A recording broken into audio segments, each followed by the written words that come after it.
welcome. How is everybody? Good morning, good afternoon, good evening. Wherever you are, welcome back. Welcome to How is everybody on this fine, wonderful day? Um, well, it has been great. It has been wonderful. It has been fantastic. It is Friday here on this great cold, guess we're still in fall day here. So again, welcome to Rush to Judgment with Jessica. I'm Jessica. And we are on day 9 of the Chandler Halderson Trial. I believe this is possibly the last day of testimony. Could be wrong. Maybe day 10 goes into some testimony. Not 100% sure. Like I said, I have not watched any of it. Don't know. Like you probably, if you watched any of the last ones, there's some oopsies and whoopsies, and you're watching it right along with me. So, it is what it is. So quick recap. Otherwise, go back through and watch what you want to watch. But Chandler Halderson is on trial for the murder and dismemberment of his parents, Krista and Bart Halderson. He is charged with first-degree murder and the dismemberment of corpse. In this case, I'm gonna just say it. He's guilty. I've guilted him. There's no other option in my book. They have not given me any other reason to think otherwise. So there is no reasonable doubt that I can think of that this man is not the guilty. So, yeah, but I suggest, go back through, watch it, and see what you think. But yeah, so we've been through the DNA evidence. We've been through the anthropologists talking about the saw marks on the bones from the dismemberment. We've been through the thing. Did we do blood splatter? I don't guess there was blood splatter necessarily. I don't know, but they did the luminol stuff. They tested the DNA on the saws they found. They placed Chandler at the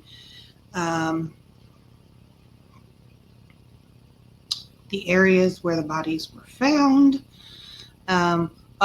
They found bits of bone that they weren't able to tell whose bones they were, or if they were. Well, I think they could tell that they were human bones, but not whose human bones they were, in the fireplace at the Halderson residence. So the theory is he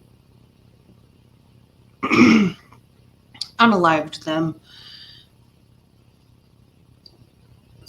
sawed them apart, burned part of them, and then got rid of the other parts that he couldn't burn, or just got tired of trying to burn them. I don't know. Maybe one day he'll say what happened exactly, but till then, this is what we got. So, all right. So let's get started with day 9 and see where it goes.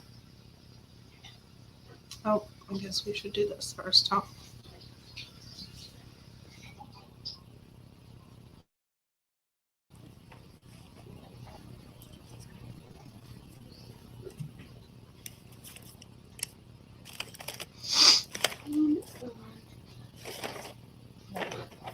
Please be seated, everyone. Need a laundry basket for my. Good morning, ladies and gentlemen. Before we begin, I will ask you whether anyone participated in or overheard conversations regarding the case, or just to research any information, or were purposely or inadvertently exposed to any information about the case. I see no hands. Thank you very much. We'll begin today continuing the state's presentation of evidence. If you would call your witness, please. Yes, the state calls Detective Blank. Detective, if you're able to safely and responsibly testify without a mask, that would be our preference. Thank you very much. If you'll stand, my clerk will administer the oath. Do you solemnly swear affirm the testimony you're about to give in this matter is the truth and whole truth and nothing but the truth? I do. Go right ahead. Good morning. Could you please just state your name for the record? Timothy Blank? And you've testified previously in this trial. Yes. During the course of this investigation, you were one of the detectives in charge of warrants and subpoenas for documents and business records. Yes. And did you, during the course of the investigation, in fact, Thank you. write a search warrant or subpoena for TDS? Yes. And why did you write a warrant or subpoena for TDS? In reviewing records from Google, we noted a consistent trend of IP addresses being used to log into various Google accounts. And what is an IP address? An IP address is an internet protocol address. It's essentially a series of numbers, or in some cases letters and numbers, that identify either a specific network or a specific device used to connect to other devices or networks on the internet. Yes. And generally speaking, assuming that a home only has one internet account, would the activity that went through that home's Wi-Fi have the same IP address? Yes. So if you were at 4595 Oak Springs Drive, you would, and you use their Wi-Fi, you would have the TDS account that home paid for. Yes. Yes. I'm going to show you Unless you have a 483 and 480. whatchamacallit. Could you please identify 483 and 484? 43 is a certification of business records from TDS. And 484 is the records themselves. And do they give you the IP address for the 4595 Oak Springs Circle address in Windsor, Wisconsin? Yes. And what is that IP address? 69.130.255.56. And that's the account that Mark Halderson paid for. That was his internet user, or his internet company was TDS. Yes. Ooh, Chandler, what'd you look up? 43 and 484 into evidence? No objection. They are received. Counsel, at what point would you like me to read the stipulation regarding the business records? After the witness. Oh, Okay, very good. thank you, Judge. Judge is very nice. I like the As judge. has already been explained to the jury, there was a bunch of email accounts in this case that became relevant. Betty for looked up business. how to dismember a body. And those included Aaron Hoover at gmail.com, Alyssa Brandt 64 at gmail.com, as well as Chandler Halderson at gmail.com, Speak Daniel at gmail.com, and Chaninja at gmail.com. Yes. And did you get warrants for those various accounts? Yes, I did. And I'm going to show you Hey, Betty. what has been marked as 479, 480, 482, 450, 451, 452, as well as 453. How would you describe these various documents as a group? These are all Google records for various Gmail accounts. Okay, and let's go through them one by one. 451. What Oh, is exhibit 451? this is the school stuff 451 from appears to job be stuff. the certificate of authenticity from Google Incorporated for Chandler Halderson at gmail.com, as well as chninjalderson at gmail.com. So not that uncommon. People often have more than one email. Correct. And they both have part of his name in that. Does this appear to be a true and accurate copy of what you received from Google? Yes. I would move exhibit 451 into evidence. No objection. It is received. 452, how would you describe 452 to the jury? 452 is also a certificate of authenticity for Chandler Halderson at gmail.com, as well as a chninjalderson@gmail.com. Okay, true and accurate copy? Yes. I would move exhibit 452 into evidence. No objection. It is received. And the dates are just different on those, a different date range of emails, records. Correct. Okay. Exhibit 450, how would you identify exhibit 450? 450 is also a certificate of authenticity for Chandler Halderson at gmail.com, also from Google. And different dates than the other two. I would put 450 into evidence. No objection. It is received. 482, how would you describe document 482? 482 is a certificate of authenticity for Aaron.Hoover, MATC at gmail.com, Alyssa Brandt, 64 at gmail.com, Spieth Daniel at gmail.com, and Jackstrap Cowboy 625 at gmail.com. I would move 482 into evidence at this time. No objection. It is received. How would you describe 480? 480 is Google subscriber information for Alyssa Brandt 64 at gmail.com. And that has information such as when the account was created, the IP address, and other such information. Yes. I would move 480 into evidence at time. No objection. It is received. How would you describe document 481? 481 is the subscriber information for Spieth Daniel at gmail.com. And again, has all that information such as creation date, backup phone, etc. Yes. I would move 481 into evidence. No objection. It is received. And finally, 479. How would you describe document And 479? finally, 479 is the Google subscriber information for Aaron.Hoover, MATC@gmail.com. All right, and move 479 into evidence. No objection. It is received. And I would also move 453, which is just a USB of the records No. already in evidence. No objection. It is received. Now, a lot of this is somewhat technical information, not particularly user-friendly to people that aren't technologically inclined like myself. Is that fair? Yes. Okay, so we put together this chart, exhibit Rude. 565. How would you describe exhibit 565? 565 is a listing of the email accounts we've discussed, along with their dates of creation, the IP address of creation, the subscriber for each IP address, as well as the recovery phone number for the accounts, and the date of birth for the accounts. Okay. At this time, I would move, and you checked this information and made sure it was the same information in all of these documents. Yes. I would move 565 into evidence at this time. No objection. It is received. All right, and here's just a copy of 565. I would ask to publish. You may publish. Oh.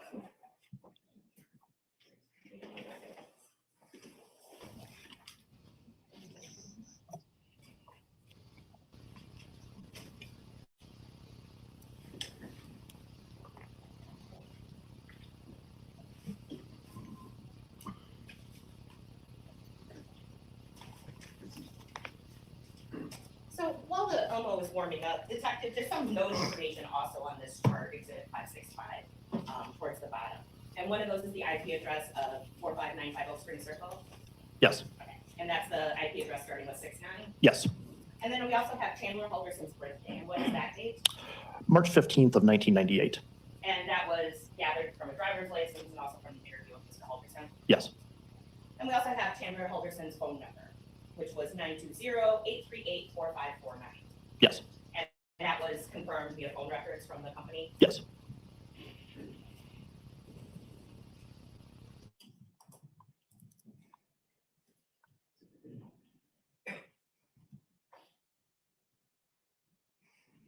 Pull it up on my computer.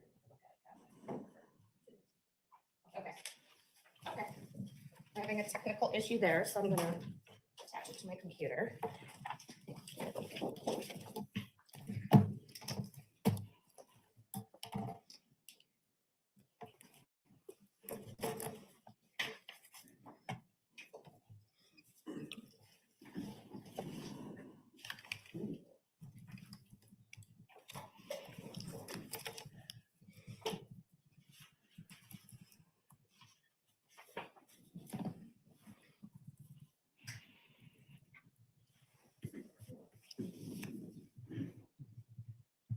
How do I get it to my?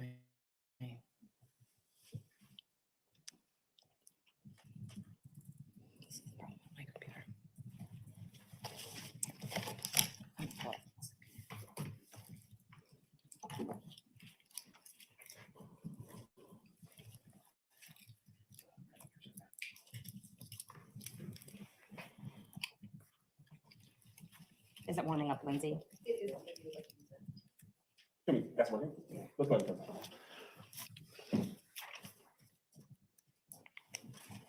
All right. Sorry about that delay, everyone.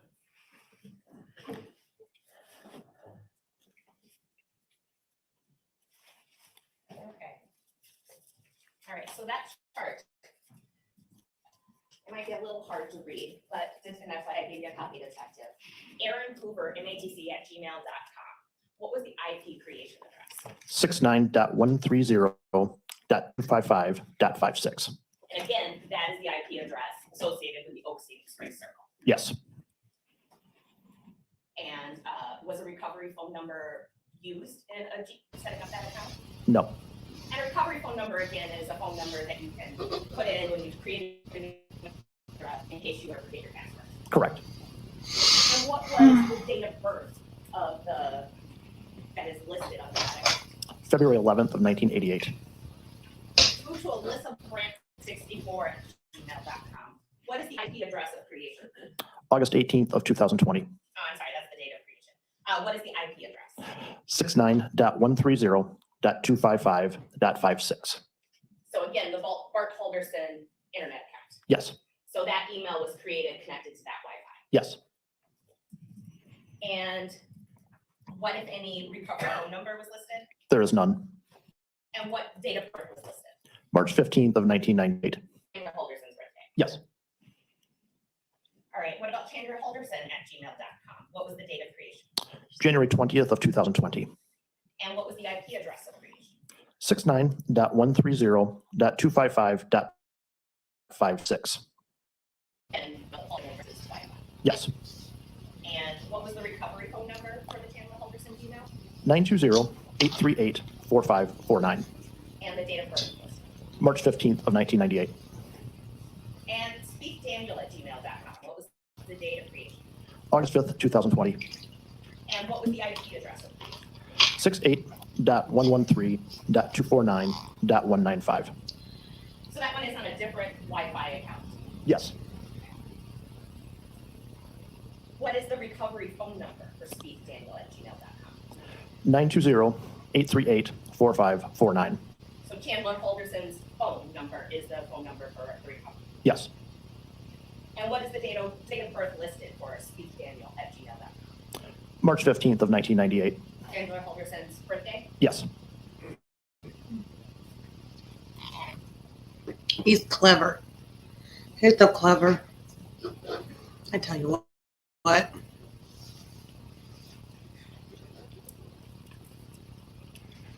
So detective, during the course of this investigation, did you also download some phones? yes. How do you download a phone? The phone needs to be connected to a computer running appropriate forensic software and then perform a data acquisition from the device. I'm sorry, I missed what you said. The phone needs to be connected to a computer running forensic software, and then you're able to acquire data from a device. And do you always get the same sort of data with every type of phone? No. Explain that. There's a number of reasons why we get different data from different devices. First of all, different devices retain different types of information. For example, a brand new phone is going to have different data versus an Android phone. Older phones typically do not retain the same information as well. There's a variety of reasons for all real-time type of information.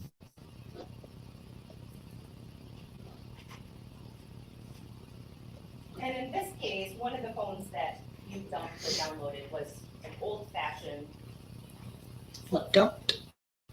Yes.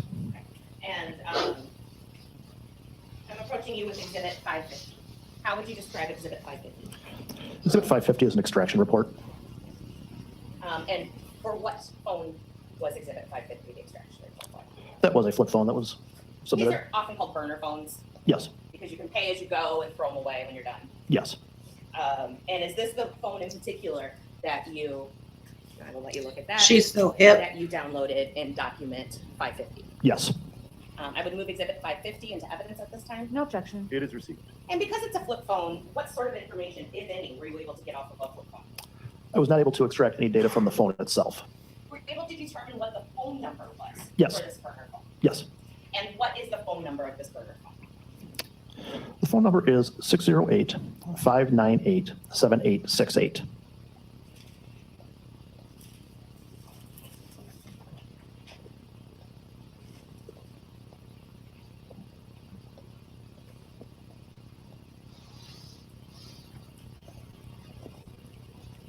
And during the course of the investigation, did you download a phone that was associated with Bart Halderson? Yes. And what sort of data, if any, were you able to get from Bart Halderson's phone? From his phone, we recovered a variety of data, including photographs, videos, call logs, text content, I believe some web browsing history. And Bart had an iPhone? Yes. Excuse me, sorry. And if I bring you some iPhones, would you be able to tell which one? Possibly. Look alike. iPhones are stupid. And it's okay if you can't. But it was the one associated with Bart Halderson Yes. that was hidden in a shoe with his driver's license. Yes. And you were able to download his data into some sort of report? Yes. Describe that. When the data is acquired from the phone, essentially you have raw data, which is not useful to the layperson. So we move the data to the physical analyzer program, which then allows for a much more user-friendly viewing of the data. And what sort of Us lay people don't know things. Again, we see photographs that I may don't be know saved. We things may see like that. videos, phone call logs, text content, contacts. For example, if I entered you as a contact in my phone, I would get a list of those contacts. Possibly I web know how to browser. go through somebody's phone. And I'm showing you what has been marked Done as that before. 497. Could you please describe exhibit 497? Oh, 497 is the USB drive of the download from Bart Halderson's cell phone. And you provided a true and accurate copy of that download? Yes. All right, I would move exhibit It's a 497. long into time evidence. ago. No objection. It is received.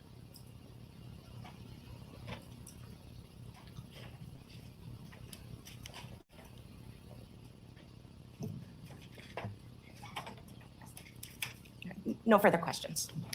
Cross-examination. Thank you. Good morning. Morning. Oh my God. Turning first to that phone download process. You that don't we know just talked who about. did How that, many do phones did you? you download for that data acquisition in connection with this case? With this case, You can't tell who did that, did you? I believe 2. Those would be Bart's phone and who else? Ms. Melender's phone. Now, when you download those phones and create these reports, do you look at them to see what they contain, or do you just simply give those reports to others who look for things of evidentiary value? Depends on the case. Do you do in this case? In some cases, I believe yes. So information you downloaded was reviewed, and anything of evidentiary value from the Sheriff's Department's view was found, correct? Possibly. Well, let me put it this way. When you write reports, if you do something, or if you look at something and you determine it's not relevant to the case, you might write in that report, no evidentiary value. Correct.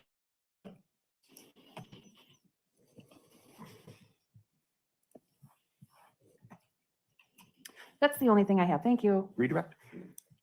Nothing. May this witness be excused. Yes. Thank you so much, sir. Have a good rest of your day.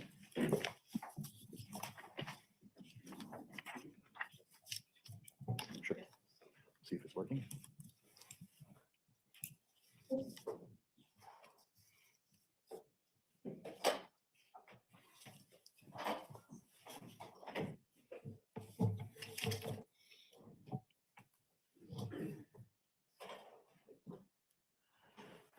Let's just leave it there. The state will call some innocence. Do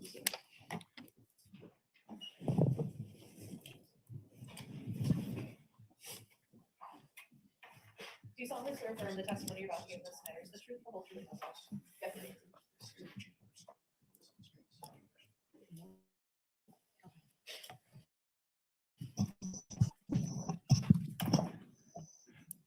If you're still comfortable, testify without your mask.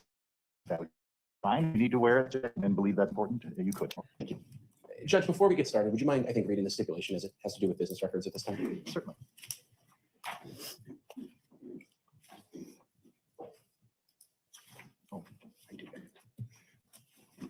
And I just found the stipulation I emailed counsel about, so don't worry about that.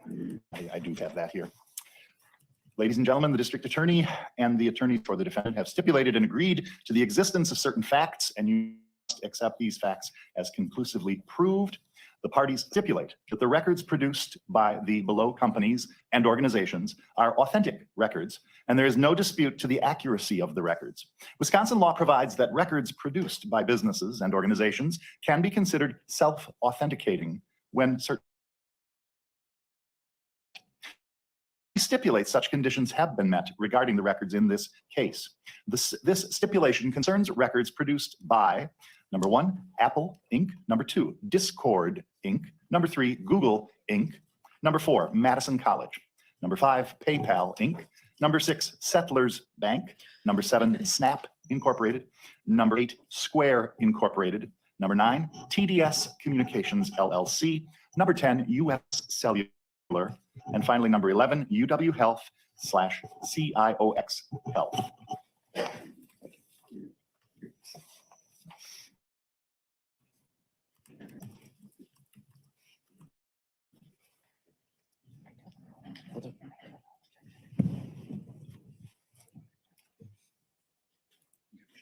Can we approach her? Yes.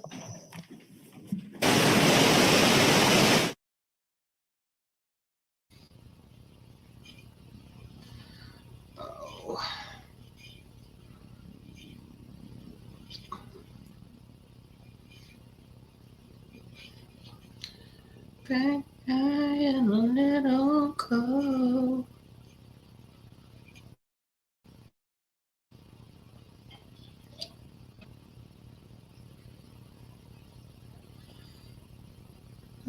Back in a little cold. Do, do, do, do.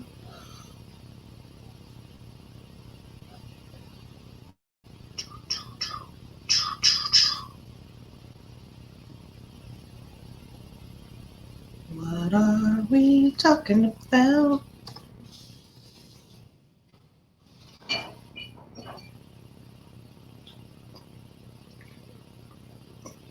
Oh my goodness. What are we talking about? We can fast forward. We can fast forward.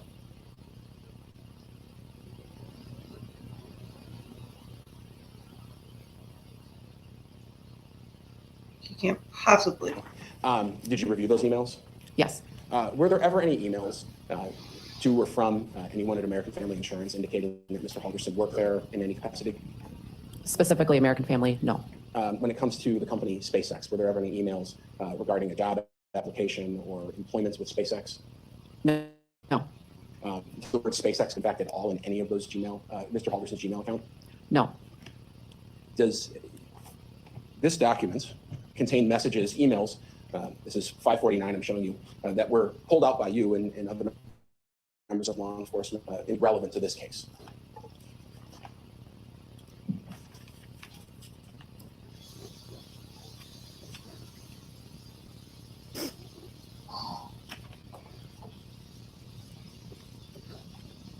Yes.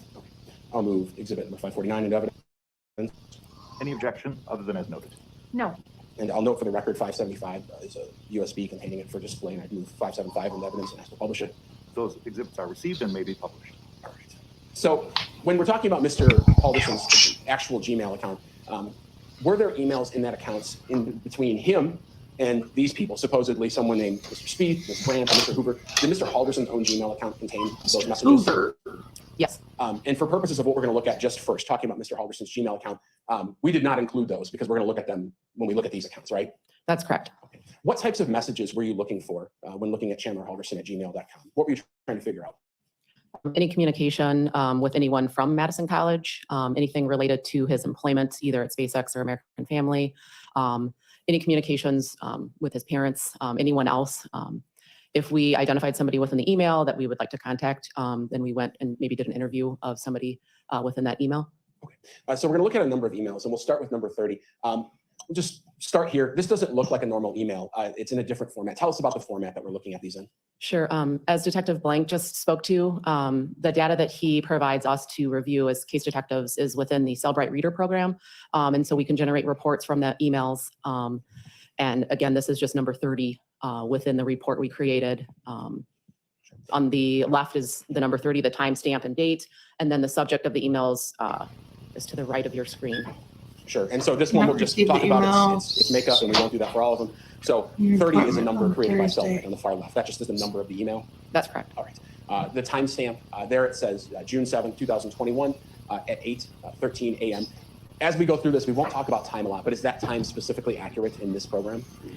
In this program, in this particular report, it is not. So the UTC -5 is in regards to, you actually should add the 5 hours back to the email time. Detective Blank informed me that the Google records were actually received in our central time, and Cellbrite Reader program subtracted 5 hours. So while the times might not be super relevant today, but if the jury looks at that, they should just think it's plus 5 hours each time. That's correct. Okay. And so then at the very top of the column on the right, we have the subject of the email, which is the subject line we always think of in an email. Yes. And here it's email from MATC, and the body, that's the actual email that was sent. Yes, it is. And we have this one, Chaz, I did not receive the email string regarding the appointment on Thursday. Please send to me, signed Bart Halderson. And Bart Halderson's email is what? bhalderson@bdo.com. What is BDO? It was Bart's place of employment. His accounting firm? Yes. Okay. So you went through these emails and pulled out ones relevant as you discussed, and so we'll start going through those. Talk to me about email 20. If you could just, we have to read it into the record, of course. So I'll just say that it was on June 11th, 2021. The subject was HR. What did that email read? Did you email HR to inquire about your paycheck? Unless there is something that you are not telling us, they have had ample time to pay you, Bart Halderson. And that was from Bart to Chandler. That's correct. Email 19 on June 11th, 2021. The subject. Why are they emailing HR, each other? From Chandler to Bart. Could you read the response essentially? I added him to my room queue, so hopefully soon. Again, on the same day, we have email number 18. The subject is payment, and it's from Chandler to someone named Tom Selznick at protonmail.com. Could you read the body of that email? Good afternoon. My name is Chandler Halderson. I was recently made aware of you taking my case. Can I have an explanation of why I haven't been paid yet? Thank you, Chandler. And then if you look at the time on this one, it's 8:49:35. But shortly after that, on June 11th, obviously we're adding that 5 hours. So June 11th, 2021, Mr. Selznick, someone named Tom Selznick at protonmail.com, emails Chandler Halderson in response. What does he say? Hi, Chandler. I was given your case on Tuesday. However, I have contacted your payroll company and have determined a few issues. 1, you are registered as salary. However, you are making an hourly wage. 2, for 2 months, the payroll company saw your name and dues as a clerical error. Unfortunately, you have been making $25 an hour when your salary states you should be making $61,000 annually. This is around a $10,000 difference annually. When I get in contact with payroll, I will show them exactly when you were switched and find out why there was a delay on your dues. Have a great rest of your Friday. Tom Selznick. Tom Selznick, Northeast Remote Human Resources Manager. Email 16 on the same day, June 11th, from Selznick to Chandler. Could you read that?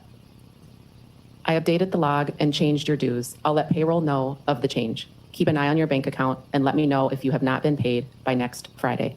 Tom Selznick. Northeast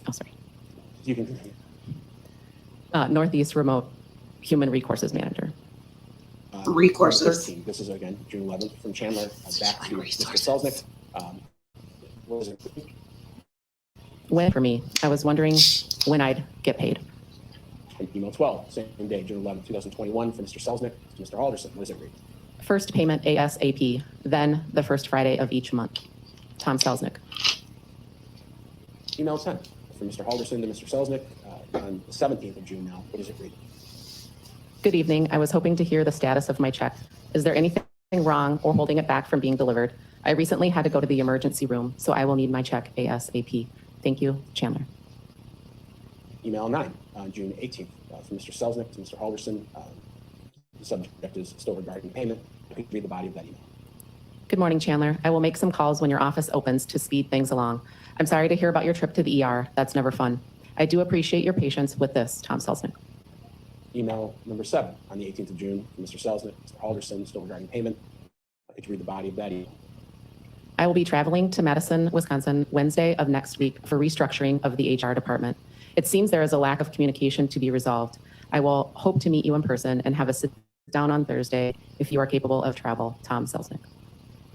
Email 6 on the 18th of June from Mr. Halderson to Mr. Selznick. Could you read the body of that email?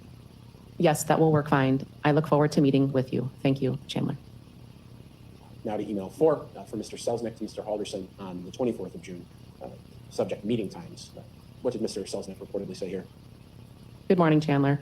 I'm holding a board meeting this afternoon to discuss the changes I've made to the department. If I am able to meet with you today, I will join your room around lunch over Team Viewer. My apologies for the inconvenience. However, there would not be enough members tomorrow to hold the committee. Email number 3 from Mr. Halderson and Mr. Selznick. Meeting times. Could you read the body of that email? I will be available 12 to 5 p.m. today in my room. I would like to be kept up to date with any news regarding my case. Thank you, Chandler. That person, Tom Selznick, we heard about a lot of subpoenas from Alyssa Brandt and Hoover and Chandler, all at gmail.com. Tom Selznick at protonmail.com. Were you able to subpoena Proton Mail? We did not subpoena Proton Mail. What goes into that decision, or why not? After reviewing the emails, Detective Shunk and I had a conversation with Detective Blank in regards to the Proton Mail, and we learned that it's an email server based out of Switzerland. So based upon that information, we opted to not draft a subpoena for the records, and we decided to contact American Family directly to ask if Tom Selznick was an employee there. Sure. And you made contact with those people? We did. And in fact, we're going to hear from them today. Yes. I'll take back this exhibit from you. Well, damn. Guess that's easier. Showing it's been marked in this case, exhibit number 478. If you could page through that real quick and let me know what that is.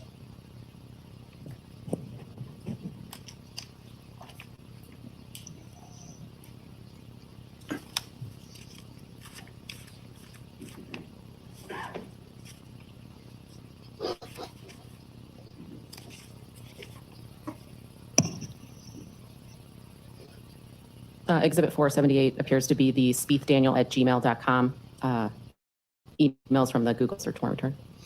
I'll move that exhibit down and publish it. Any objection? Other than Nothing further. Very good. Please proceed. So when it comes to that's exhibit number 478. We're going to look at the entirety of the email, meaning all the emails. That's correct. And so why are we looking at emails? What does this show us? First, I'll send to the count. So there were 20 emails total. This particular email, reading the subject line, is finished setting up your new Google account, August 5th, 2020. In your experience, is this the email you get? It is. Email 19. So the account was set up on August 5th. And then right away, on the same day, 2020, Mr. Speed at gmail.com emails Bart Alderson at Turn on your mic. I can't hear you. Subject to- And then that's ticket. Unfortunately, I will not be able to hold the meeting until Tuesday, the 11th at 10:30. Hello, my name is Daniel Spieth. I just spoke to Chandler on the phone earlier today, and I will be handling this ticket. Unfortunately, I will not be able to hold the meeting until Tuesday, the 11th at 10:30 a.m. If there are any conflicts, please let me know as soon as possible to reschedule. When the call starts at 10:15, I will send the link. Zoom is a browser application that will need access to your camera and microphone, so be sure to allow them when prompted. Thank you and have a great rest of your day. Daniel Spieth. Email 18, 5th, from Mr. Speed, Mr. Alderson, Chandler. What are you? It appears it's an email sent with no subject or body.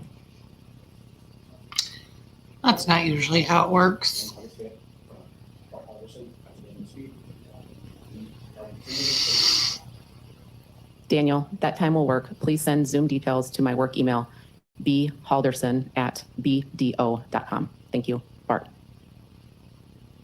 Email 16, 10th of August 2020, from Mr. Speed, Mr. Bart Alderson.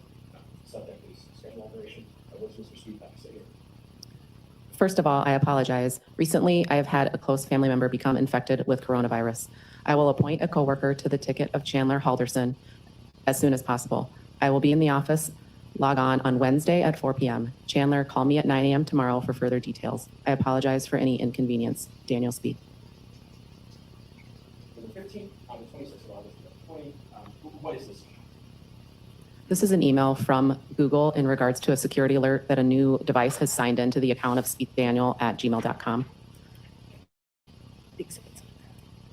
Number 14, same type of thing. Yes, again, this is an email from Google, the subject being Daniel finished setting up your Apple iPhone with the latest Google apps. In regards to setting up, it appears to be a new phone associated to the account. And these are just emails in your experience. These emails just come through. They're using a new device or something like that. Yes, that's correct. Nothing weird about this. No. Talk about email things here. What this is. This is 20.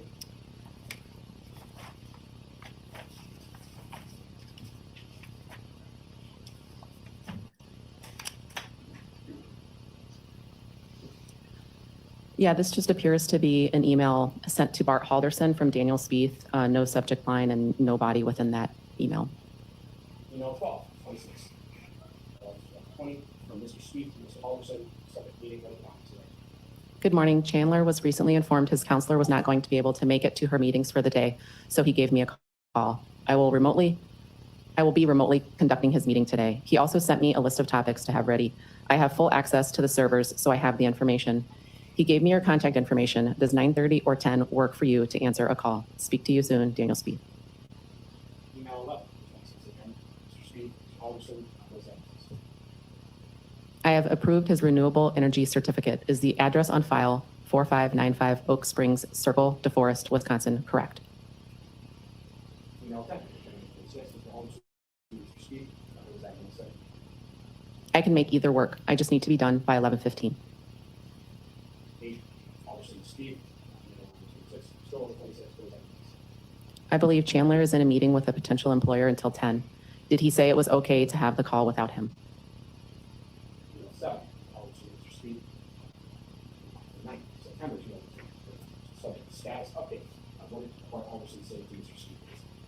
Daniel, can you please give me an update on Chandler's account? I need to know the following items. Has his account been set up so that he can request transcripts? Has the national database been updated so that student aid can see that he is registered as an FT, meaning full-time student? When will we receive his certificate for completing the solar energy program? Thank you.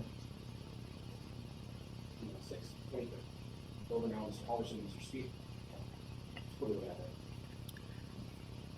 there? The subject is progress update.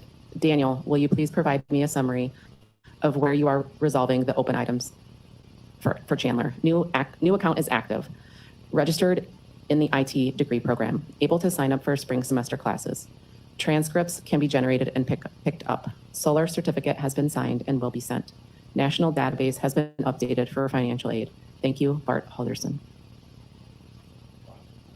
Halderson, Spieth, transcripts. November 2nd. Chandler told Mr. Spieth. Good morning, Mr. Spieth. Could you please send my transcripts to my home address? There is a program with my insurance to help save me money with a good GPA. If you or someone you trust could do that as soon as possible, it would be greatly appreciated. Thank you, Chandler Halderson. Like you are a compulsive, fucking manipulative liar. Like, look Yeah, at this this is, it appears to shit. just be an email from YouTube in regards to changes for terms of service. Email 3, from Mr. Spieth, to Chandler Halderson. I think it's kind of off there. What is this going to be? The subject is federal and insurance. The body reads, Dear Chandler, I believe I have finally gotten through to your federal loans and I'm getting squared away with them. I am also drafting your letter for insurance. Well, you Would know a that's a PDF lie, copy 'cause work for you? They don't do that. Sure.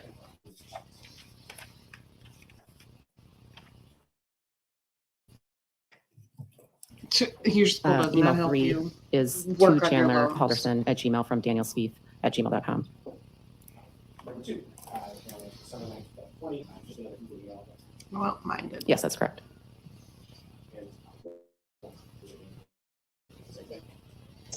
Now, when it's for Daniel Spieth, just Daniel@gmail.com. We've already looked at exhibit number 565. Was the phone number, the backup recovery phone number used to create this Daniel Spieth email, was that Chandler Halderson's cell phone? Yes, it was. And was the birthday that was used when he created that Daniel Spieth Google account, was that Chandler Halderson's birthday? Yes, it is. Apparently the backup email was Chandler's too. And in reviewing the account of Mr. Spieth, who's purporting to be an advisor of some sort of an ATC, Well, Did he ever advise maybe these not, things to but- Chandler Halderson? No, he did not.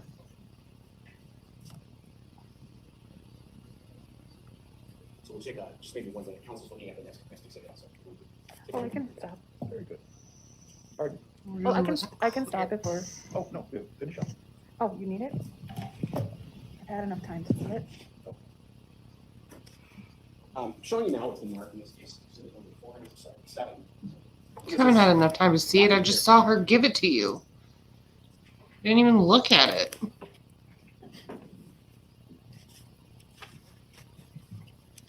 I swear.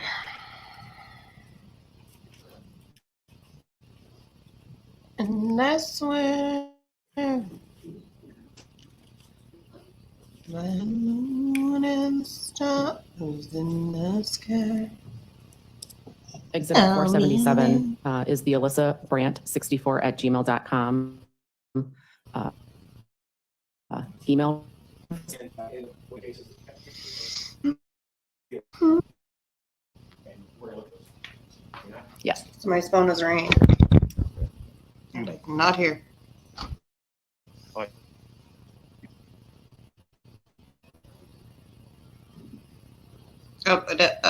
Any specific objection? Nothing to prior. Prior objection. Your Google account sent when the account was created. So, yeah, obviously, you guys. Correct. So is there some overlap with all of these emails and Steve? There's going to be some overlap. So, Yes, there is. let's stop. Oh, I'm tired. 26. So Chandler Halderson, the day of this account was created, we need to schedule times because of the body says. Good morning, Alyssa. We spoke on the phone yesterday, and I was wondering if you had sent the email to bhalderson@bdo.com. If you could, at your earliest convenience, that would be great. Thank you, Chandler. That would be a great. Ms. Brandt, Mr. Halderson. Thank you so much.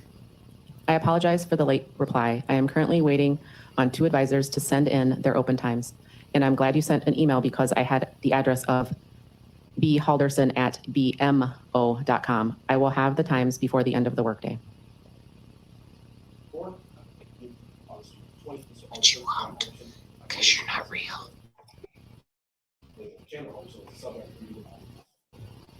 Alyssa, I wanted to reach out since I have not received an email from you with tentative dates and times to discuss Chandler's account and student status. As you might be aware, this is causing issues with financial aid and insurance, but also giving me other concerns. Thank you for your prompt attention to this matter, as we have been trying to resolve this for countless months. These 4 people.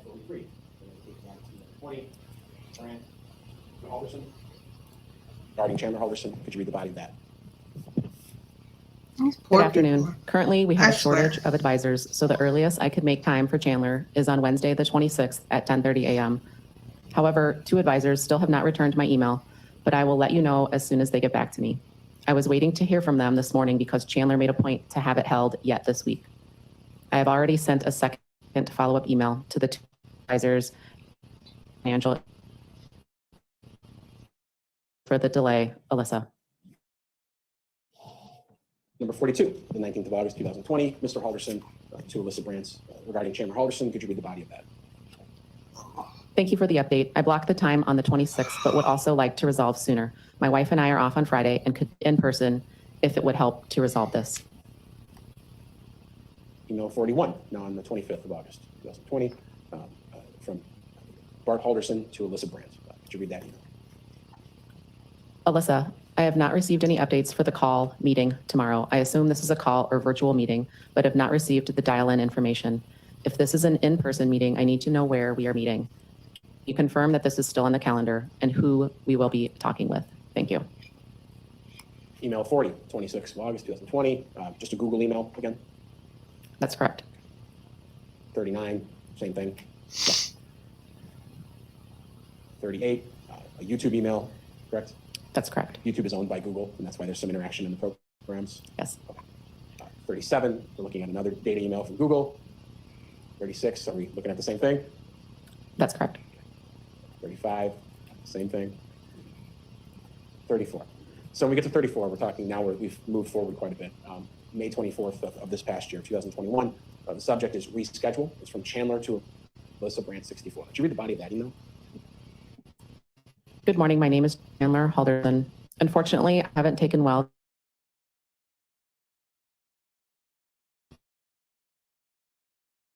Schedule 2. Thank you, Chandler. A couple questions about this email we go through. This is the first mention that you saw of someone named Aaron Hoover, Yes, it was. and that's another email account we're going to talk about. Yes. Let's go to message 33. This is on May 25th, 2021, from Alyssa Brandt to Chandler Halderson regarding rescheduling, or reschedule, excuse me. Could you read the body of that email? Good morning, Chandler. I'm sorry to hear you are not feeling well. I didn't have the best experience with it either. I moved you to Monday at 10 a.m. with Aaron. Starting next week, any guest in the building without their student ID is required to have their vaccine card and driver's license. I hope you feel better soon, Alyssa. Email 32, 25th again from May, Ms. Brandt to Mr. Halderson regarding that reschedule. What does that say? There is an opening on Friday at 2 p.m. with Aaron. Would you like that slot? Email 31, 25th of May, Mr. Halderson to Ms. Brandt, same subject line. What does that say? Unfortunately, I can't take any time off this week because of the 2 days I'm missing from work already. So Monday still will be best. Thanks. Number 30, same day, Mr. Halderson to Ms. Brandt, same subject line. What does that say? Is there a possibility of getting my meeting back, or could I get the Friday? 29, same day, Mr. Halderson to Ms. Brandt. What do we have there? Anything would work this week, if not today.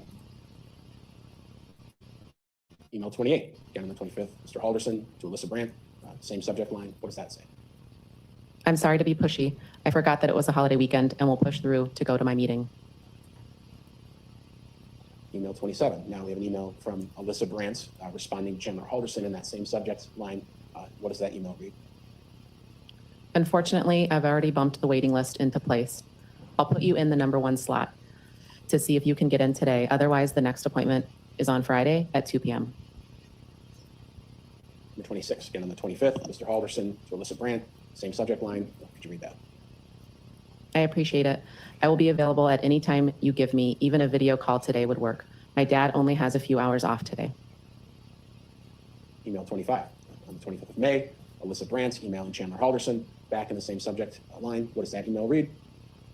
I will give you a call as soon as I find an opening. Until then, you have Friday at 2 p.m. I hope it can work for you.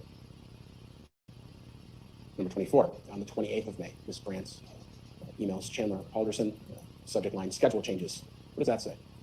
Dear students, keep watch for scheduling changes. We are short-staffed today, and there likely will be day and time shifts for your meeting. Keep an eye out for an email or call from either me or your advisor. Have a great weekend, Alyssa Brandt. Just briefly, maybe this is a good email to point it out. In the email itself, Brandt is spelled B-R-A-N-T. Is that correct? That's correct. What is the registered name? How is that spelled? Alyssa is spelled A-L-Y-S-S-A, and the last name is B-R-A-N. N as in Nancy, D as in David, T as in Tom. So B-R-A-N-D-T. And in the actual email body, when she uses the last name, it's without the D, but just with the T. That's correct. Email 23, on the 28th of May, Chandler Halderson emails Alyssa Brandt regarding the schedule changes. What does he say? Good morning. Is there a problem with my meeting? I have waited a long time for a meeting, and my employers need my transcripts ASAP. Thank you, Chandler. Email 22, again on the 28th, Alyssa Brandt emails Chandler Halderson back regarding the same subject matter. What does she say? Your advisor will contact you directly. The advisement director is handling the situation as we speak. If there are changes, you will be made aware shortly. 21, on the 28th again, Mr. Halderson back to Ms. Brandt, same subject line. He responds, what? Okay, thank you. Email 20, again on the 28th, Mr. Halderson to Ms. Brandt, same subject line. Could you read the body of that email? My meeting was altered. Is there a person I can call? I need answers to my questions ASAP. Email 19, again on the 28th, from Alyssa Brandt. This man is Chandler nuts. Halderson, same subject line of schedule changes. Could you read the body of that email, please? I will find someone free to call you. Thank you for your patience. Email 18, still on the 28th, from Alyssa Brandt, Chandler Halderson, regarding the schedule changes. What does Ms. Brandt say to Mr. Halderson? Your phone number is 920-838-4549, correct? And then just a question, that is in fact Mr. Halderson's cell phone number. Yes, it is. Number 17, so on the 28th, Mr. Halderson emails Alyssa Brandt regarding that exact question. What does he say? Yes, that is correct. Email 16, 28th still, Alyssa Brandt emails Chandler Halderson, same subject line. Read that email. Great. I'm still doing my best to find someone free to give you a call, but I'm positive I'll find someone. Thank you for your patience. Email 15, Mr. Halderson emails Alyssa Brandt, same day, same subject line. Could you read that one? Could I please have your phone number so you could help shed light on the situation? There was no response to that email with a phone number or anything because the next email is on the 1st, correct? That's correct. Okay. Email 14. So she was going back and forth and back and forth and back and forth with you. But as soon as you asked her for her phone number, Good that's when she afternoon. was I'm like, checking to see if there's nope. been any progress on the documents I requested. Is there any news? Thank you, Chandler. 13 to cut off a bit here, but this one is June 1st, 2021, from Alyssa Brandt to Chandler Halderson, same subject line. Could you read that response? Sorry for the late response. I'm running around grabbing everything on my. It's been a hectic day due to recent events. Thanks for your patience, Alyssa. what recent event? 1st, Chandler Halderson. I won't be able to access your transcripts or get the certification degree without the key to the records room. I'll let you know when it arrives. Email 11, Really? June 4th, Mr. Halderson to Ms. Brandt. To the same subject line. records You have her- room? Could you add me to Are any you open time kidding for next me? week? And you added the word open, just for the record, it's spelled wrong, correctly? I did. In the email, it's spelled OOEN. Thank you. Email 10, June 4th, 2021, Alyssa Brandt responds to Chandler Halderson in the schedule change email string and says what? Yeah, no problem. How does Thursday at 11:30 sound? Email 9, June 4th, Chandler Halderson to Alyssa Brandt. He responds perfect. Correct. Email 8, we're into a new subject line. So the subject is just scheduling from Chandler Halderson. Would you mind just opening the document to confirm who email 8 was sent to? I know it was cut off here.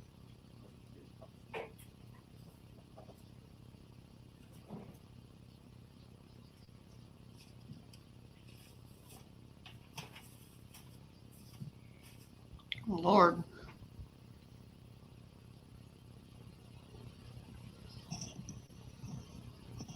So email 8 is sent to Alyssa Brandt64@gmail.com from Chandler. Subject is scheduling.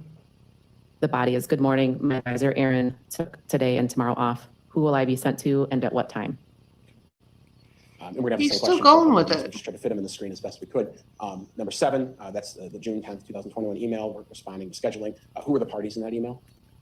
This email is to Chandler Halderson from Alyssa Brandt. And could you read the body of that? Good morning, Chandler. You are not on the list to be picked up today. When was your meeting scheduled for? Same questions for number 6. Who are the parties of that email sent on June 10th? God, how, like, This he email is kept this up to Alyssa Brandt from Chandler Halderson. forever. Okay. And read the body if you could. It was for today at 11:30 He with was Aaron Hoover. committed to Number just 5, same questions. Who are the dicking parties of people this June 10th around. email? It was obviously from Alyssa Brandt. Who was it to? But he put so much Chandler effort Halderson. into doing And it, regarding scheduling, doing what did this. that read? Like, how much effort Oh, could no, you put I into didn't give actually you a date. being You are still set. productive? Excuse me, you are still all set for your meeting on June 17th, next Thursday. I advise you to keep this meeting because the wait list is well past 50 students. Question for number 4, June 10th. Who were the parties of that email? This email is to Alyssa Brandt from Chandler Halderson. Okay. And read the body if you could. Is there still the possibility of me picking up the documents I requested, or has Aaron sent my transcripts already? Number 3, email from Bart Halderson to Alyssa Brandt 64, responding, or it was a forward to schedule Poor changes. Bart. The forward that appears in the subject matter, it indicates that at some point that email was forwarded. That's correct. Okay. And what does the email body read? Alyssa, this is unacceptable. We have been dealing with this issue for well over a year now. It has been costing us money the longer the delays have continued. I'm not sure of the professionalism of the advisors, but it sure seems like they will take off at the drop of a hat and it messes up the whole schedule. Chandler and I have both rearranged our schedules to meet with an advisor today, and I expect you to find a way to make that happen. Email 2, from Chandler Halderson to Alyssa Brandt, subject late. What does that read? I'm currently heading to the hospital. I will not make my meeting. I remember there is a wait list, but I still will need my meeting rescheduled as soon as possible. Oh, And number 1, June 21st, 2021, from Chandler Halderson to Alyssa Brandt. What does this say? The subject is contact information. The body is there a phone number I could call for getting a new appointment? And that was the last email in that grouping. That's correct. A couple of the same he questions. When it comes to conveniently fell Alyssa Brandt, downstairs. did it appear to you in reviewing those emails that she was purporting to be a student advisor at Madison College or MATC? It did. And did she ever advise any students other than Chandler Halderson? No, she did not. Showing you exhibit number 565 again. When it comes to Alyssa Brandt, who's second in the column there, is the IP address that account was created at alyssabrandt64@gmail.com? Is that the Halderson home's IP address? Yes, it is. And the birth date used when that account was created, is that Chandler Halderson's birthday? Yes, it is.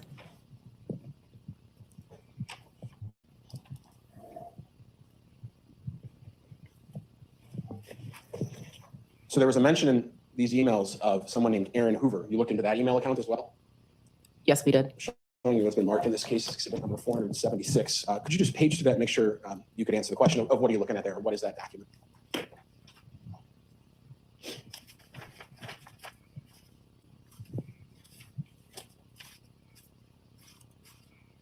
More emails.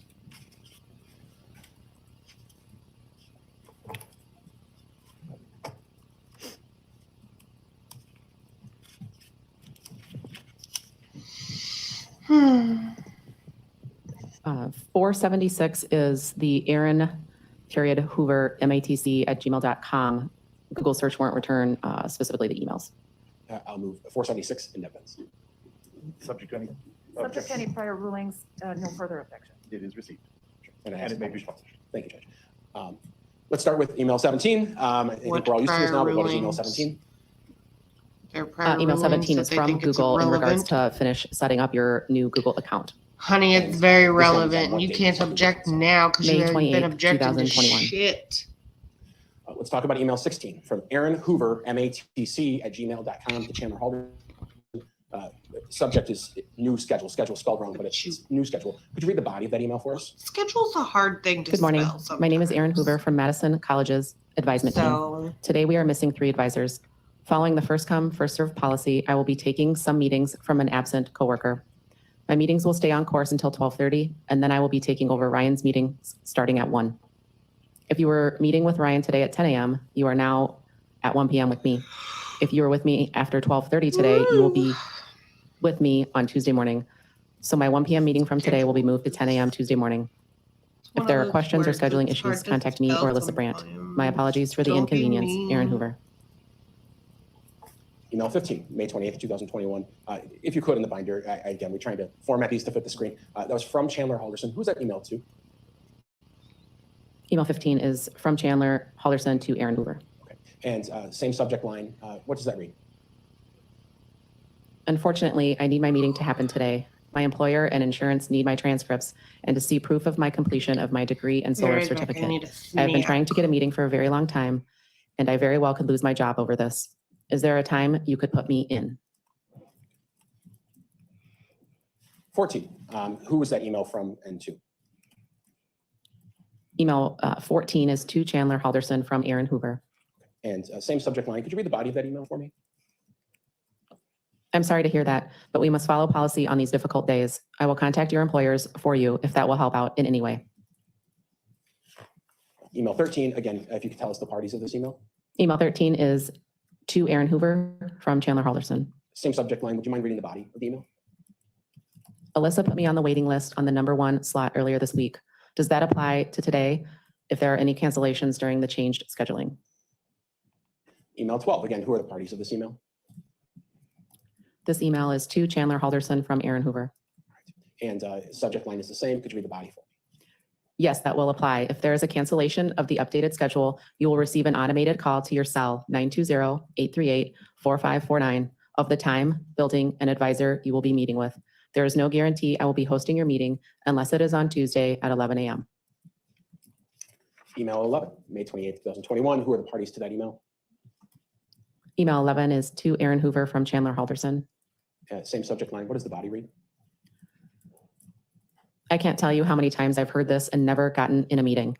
Is there a phone number I can call for a more detailed explanation? Same day, Mr. Halderson, and that one is to Mr. Hoover. That's correct. Okay. Same subject line, if you could read the body for the record. I need to have a call with whomever is in charge in the next 30 minutes. I've been a student for over 3 years and I will be treated fairly. Number 9, again on the 28th, who are the parties to that email?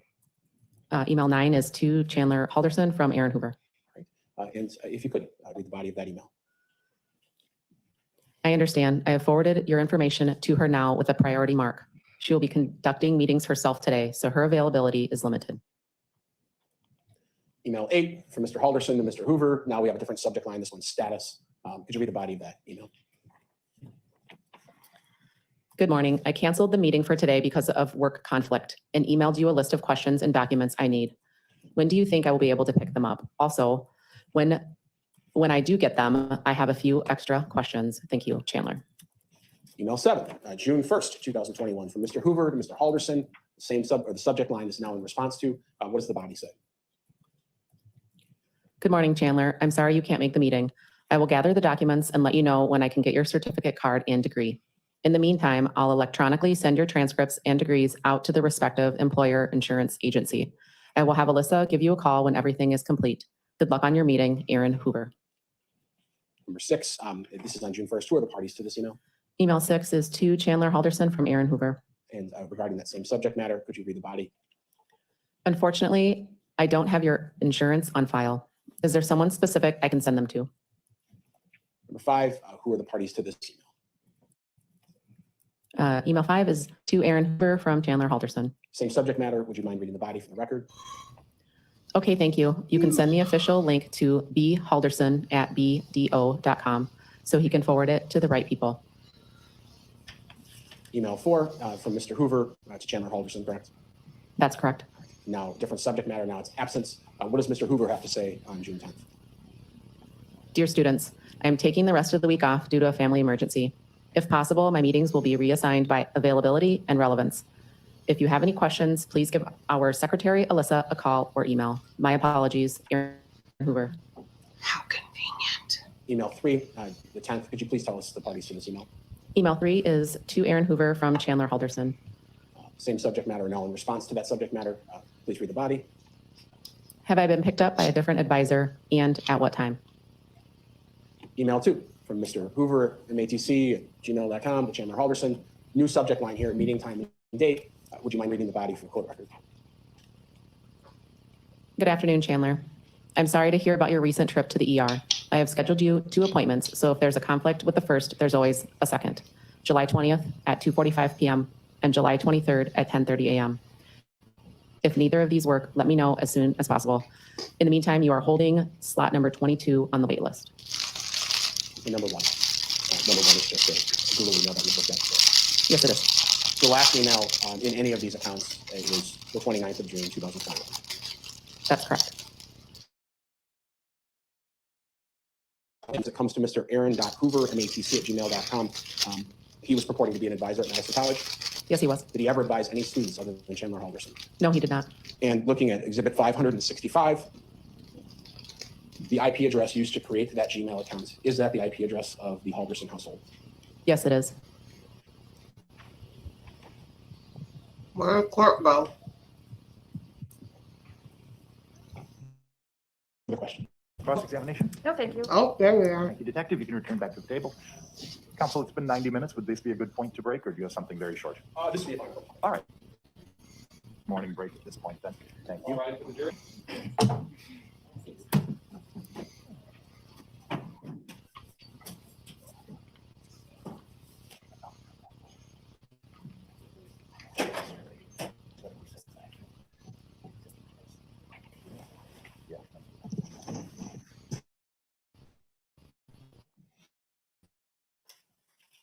And he's just gonna stand there, and then we'll be right back. I don't like when they whisper because I want to hear what they're saying. Thank you. Anything for the record from the stage? No. Or from the defendant? No, thank you. Thank you. See you at 10:30. Let's go. Snap. Good morning. If you feel you can comfortably and safely testify without a mask, that would be our preference at this time. Sure. Thank you. Then I would ask if you would stand and my clerk will administer the oath. Please raise your right hand. Solemnly swear to affirm the testimony you're about to give is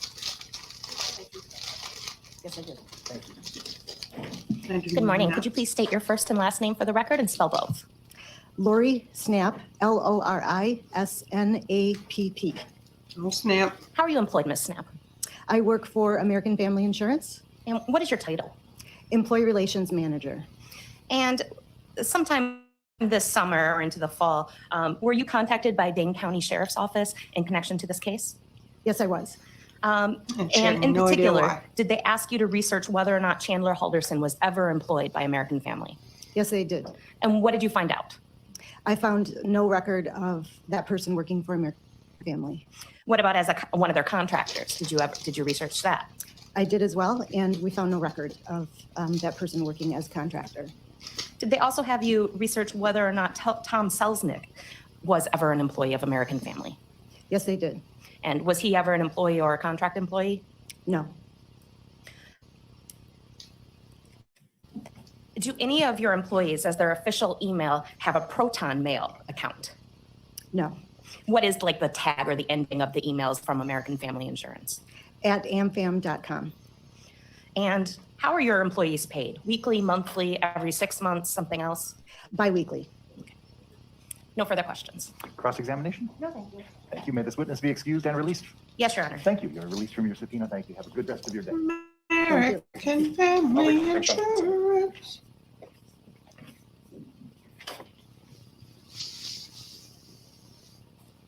Do you solemnly swear to affirm the testimony you're about to give in this matter is the truth, the whole truth? So Chandler just fucking lies. Just lies. Just liar. Good morning, Detective. Hey, we testified policeman. A couple times. Some things make more sense, obviously, at certain times. Yesterday, were you here when the footwear analyst testified as to shoe prints found on the two tarps, the one that was found in the garbage can near the torso and the one that was found in the barn? Were you here for that The testimony? barn Yes. hurt. And I think you, like the rest of us, correct me if I'm wrong, testimony that a shoe print consistent with shoes found in the Halderson home was found on the tarp that was found in the garbage can, item C. Correct. Okay. Those shoes that were entered into evidence and that the shoe print analyst said matched the prints found on that tarp. Do you recall what size they were? Size 10.5. And if we all think back to maybe 2 weeks ago now, when we watched that long interview of you interviewing Mr. Halderson, you were involved with Mr. Halderson personally in his arrest and booking into jail, correct? Yes. Just wear size He was booked 10.5. into jail. He was also wearing a 10.5. Oh shit. Now the other tarp, the barn tarp, as we've been calling it, that was in that big brown bag. We're not going to drag it out for right now. But you've seen photographs of that tarp laid out and spread out during the analysis in this case. Yes. And I think I've asked others, but I'll ask you, does that tarp appear to be older or newer than the tarp that's found in the garbage can? It definitely appeared. And what makes you say that? Like, how would you describe it? It was well used. From what I had seen, appeared to be sawdust all over it, just dust in general. And yesterday we heard the shoe print analyst testify as to a pair of I think, Ralph Lauren shoes that they thought there was a print on. Yes. In the search of the Halderson home, were any similar shoes found that There- would match that? There was not, And if they were, would you have sent them out to the crime lab? of course. In the course of this investigation, have you ever found those shoes? No, Do you have any idea whose shoes they are? No. Okay. Do you have any idea how old that tarp is? I do not. I know there was pictures that we had found on Krista Halderson's phone that included Bart working and building a table on it. So I know that it was not new. And unlike the tarp in the garbage can, did that appear to be new? It did. And is it your suspicion that that is in fact the tarp that we saw Mr. Halderson purchase on July 2nd? Yes. Showing it's been marked in this case is exhibits number 576 and 577. Briefly, could you identify those? Yes, these were photos taken off of Krista Halderson's phone of Bart working on a tarp in the garage at the Oak Springs address. Doing some sort of building project? Yes. All right, I'll move 576 and 577 in evidence. Okay, no objection. They are received. That's the publish just briefly to me. They may be. Omo, Homo. looking at 576, is this the tarp that we're talking? Yes, yes. And 77 on the tarp, photo of that tarp? Correct. Okay. And to you, does that appear to be the barn tarp? It does appear to be the barn tarp. And Mr. Halderson's not wearing those Ralph Lauren shoes here? correct? No, it appears he's wearing Asics. The barn tarp.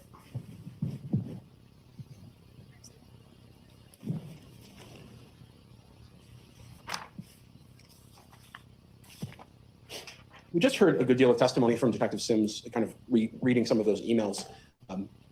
Did it become important in this investigation to look into whether Mr. Chandler Halderson was going to Madison College or MATC for school? Yes. He was purporting to have gone there, telling people he was going there, correct? Correct. Okay. Did you, in fact, at some point, did the Dane County Sheriff's Department subpoena records from Madison College to try to determine when he was going there or if he was going there? Yes, we did. Showing what's marked as exhibit number 503. Just in general, what is that?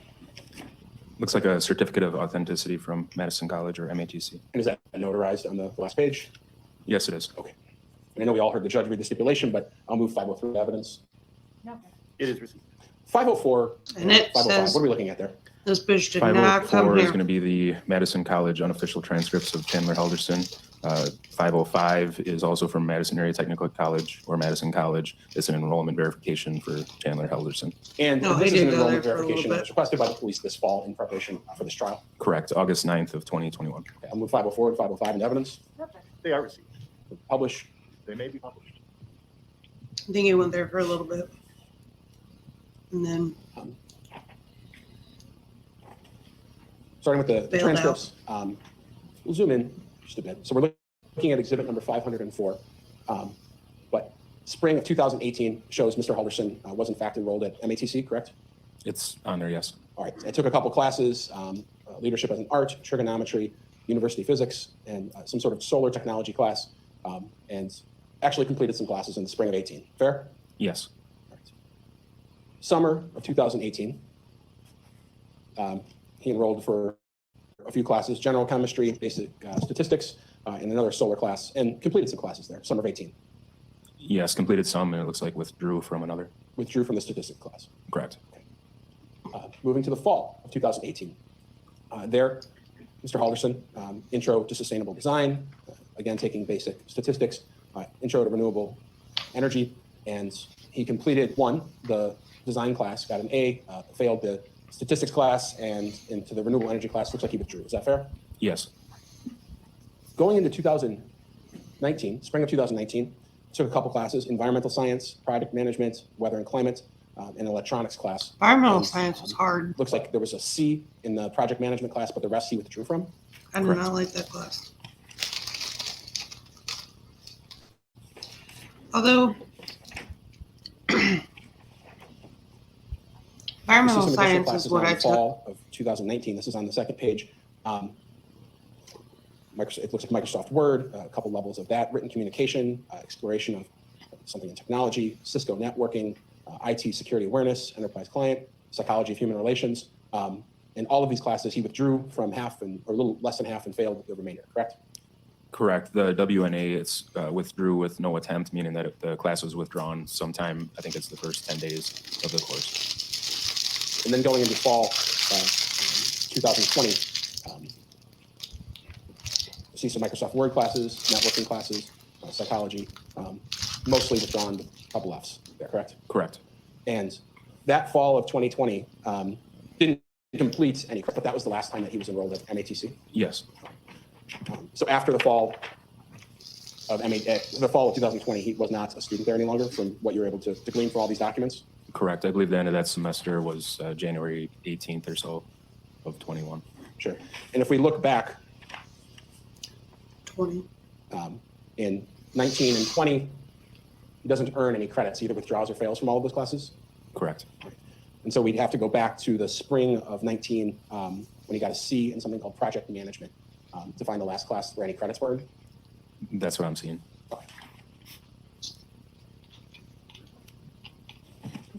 And then just to maybe a more easy way to view it, they sent you something called an enrollment verification. We'll zoom out just a tad so everyone can see that. But that shows that he was enrolled 3/4 in the spring of 18, half-time in the summer, half-time in the fall of 18, going into 19 in the spring, less than half, the fall, 3/4, and the fall, half-time. Correct.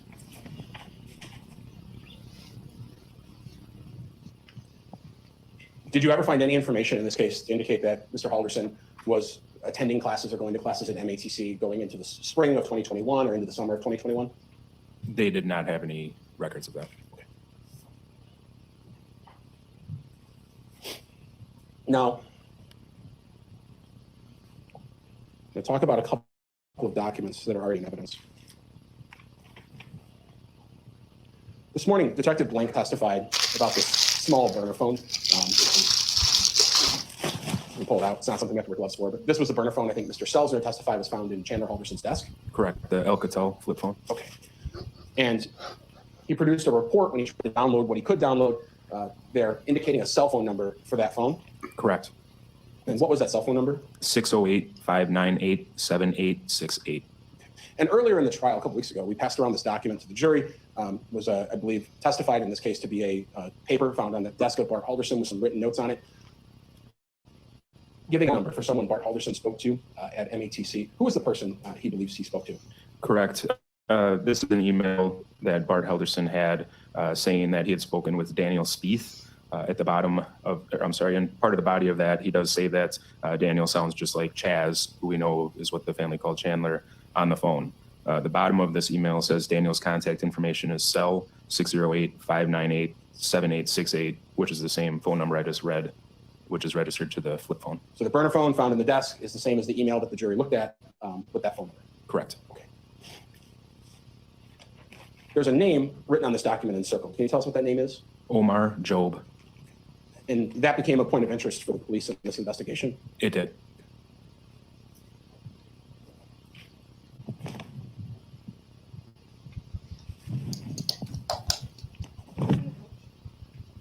I don't think we need to hear it.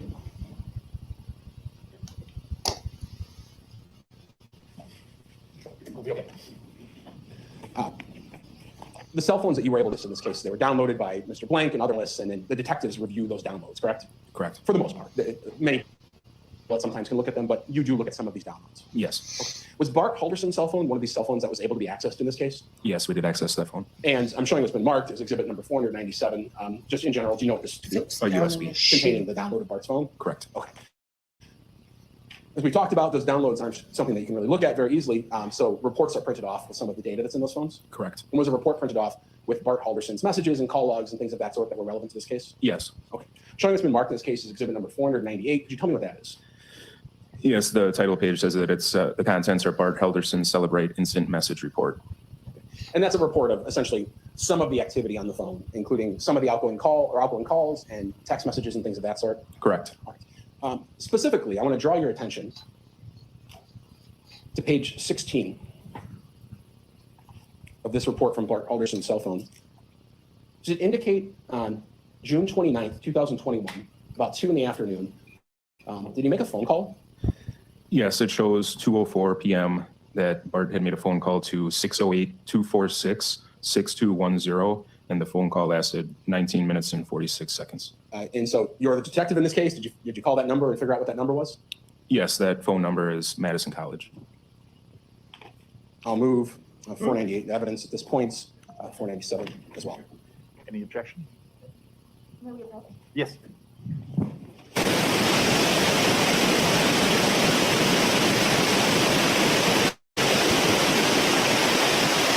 Gosh, did. Wish it would be quicker on that.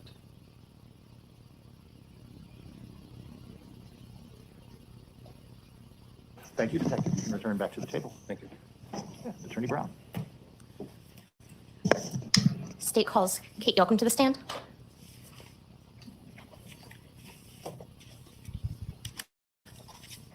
Kate who? Yoakum.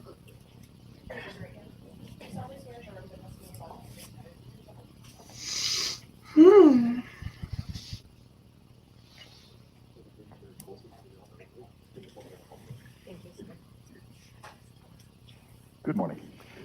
I would ask if you believe you can do so safely and responsibly that you testify without a mask, as long as you're comfortable with doing that under these circumstances. I will do so. Thank you so much. Please proceed. Good morning. Could you please Thank you state so both your first and much. last name and spell both for the record? Sure. My name is Kate Jocumsen, Kate, K-A-T-E, and last name Jocumsen, J-O-C-H-I-M-S-E-N. How are you employed? I work for Madison College, And specifically, what is your title? the Director of Employee Relations. And during the course of this investigation, were you and other employees at Madison College or MEC and Sheriff's Office? Employee relations. Yes. And were you asked specifically So are we if not 3 calling it individuals ever worked for Madison College or HR anymore? MATC? Yes. Was one of those individuals Aaron Hoover? Yes. And were you able to look in a database or some historic information to see if Aaron Hoover had ever worked for Madison College or MATC? I was able to look. And was Aaron Hoover ever an employee? No. Were you able to repeat the same process with Alyssa Brandt? Yes. And you did that, in fact, with 2 different spellings, B-R-A-N-T and B-R-A-N-D-T. That's correct. And was she ever an employee for MATC or Madison College? No. What about Daniel Spieth? No. Was he ever an employee for Madison College or MATC? No. Can I ask you, what is the end part of every employee's email who works for Madison College? MadisonCollege.edu. No one uses a Gmail account as their official Madison College email? No. No further questions. Cross-examination. Chandler, you're a fuck May up. this witness be released and excused.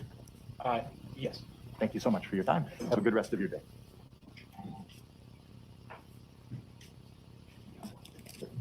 Glad I found it. It's Ladies and unfortunate that gentlemen, his before we proceed parents with another just witness, I believed have to him read to you because they a- believed another their son agreed fact, something that the wasn't parties have stipulated to that a you must lying accept sack as of proven. shit. Specifically, in this case, the district attorney and the defendant's attorneys have stipulated to the following facts. Chandler Halderson has never been employed by SpaceX or sought a job at that company. Please proceed. This time, state calls Stephen Fair.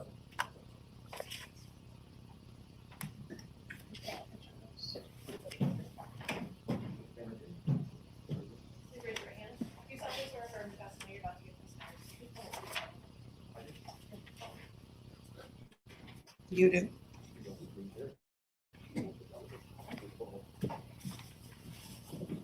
Good morning, sir. Good morning. If you believe you can testify safely and responsibly without a mask, that would be the preference if you can. If you're not comfortable doing that, let me know. I can remove my mask. All right, thank you very much. And please proceed. Good morning, Thank sir. you, Would you sir. please state and spell your name for the record? Yeah, my name is Stephen Farr, Farrer. And how are you employed, sir? Oh, I work for do you BDO. Spell it with a USA. PH. What is BDO USA? It's an accounting firm Or that a provides tax, audit, and advisory services. What is your role at BDO? I am an enterprise support supervisor. Tell me about that Did you job. What work is with that job? Bart? So our team, I have a team of 13 individuals, and we are responsible for the firm's large enterprise-wide applications like email, instant message, those kind of things. Sure. How big of a company is BDO? We roughly have about 12,000 employees and partners, and Oh, Yeah. Where are you based then. out of? Grand Rapids, Michigan. Was one of your employees at BDO, I imagine you've learned eventually, but was one of your employees a guy by the name of Bart Halderson? Yes, correct. And you became involved in Bart Halderson's email and calendar and things of that sort at the request of some sheriff's deputies from here in Dane County? Yes, Okay. Did you know Bart before this? not that I can recall. Tell me about, just briefly, That's the unfortunate. computers that employees of BDO have at home when they work for you. My Yep, so employer the doesn't firm know kind who I of am. supplies a laptop computer. Most of them are the same, and they're given to all of the employees. And were people working from home more frequently than usual since the pandemic, Yes, that's correct. including in July of 2021? Yes, And Bart Halderson was one of those employees. yes. The computer that Bart Halderson had at home, did it have any not ordinary security measures to it, like a retina scanner or a fingerprint scanner? No, it did not. In general, it was just a computer that if you could log into with a username and password. Yes, Now, in the course of this case, you learned that Bart Halderson had died, and you were asked by some police to essentially freeze any of his accounts. yes. And at some point, police and myself and others have asked you questions. And one of those questions has been, when was the last email sent by Mr. Bart Halderson? Objection to leading questions. That's fine. Did I ask you a question regarding the last email regarding Mr. Bart Halderson sending from his account? Yes, And did you provide that email to police? yes. I'm showing it's been marked in this case exhibit number 486. And This just dipshit briefly, send what out is the an first page of email. this? It is an email that was sent from myself to Brian Shunk. And what did you indicate that you were doing in this email? I was attaching some screenshots from Bart's last emails that were sent from his mailbox. And we'll go to the second page of 486. Is that the email that you sent? Yes, that's correct. All right. I'll move 486 into evidence this time. No objection. It is received. This email, did it have any significance other than it was the last email sent from Bart Halderson's account? Not that I was aware of. Okay. And just what is the date and time of that email being sent? 3:07 p.m. Eastern at July 1st, 2021. 3:07 Eastern? Yes. And have you reviewed Mr. Halderson's email account a couple times now in the course of this case? Yes, I have. And was that in fact the last email that he sent? Yes. So 207 Central? Yes. Showing you what's the third page of that exhibit, which is exhibit number 486. What am I looking at there? It's his calendar, work calendar, Sure. And what's the time range for that calendar? June 27th through July 3rd, 2021. Okay. And was this from Mr. Halderson's account that you locked up from Yes. BDO? Move to publish 486.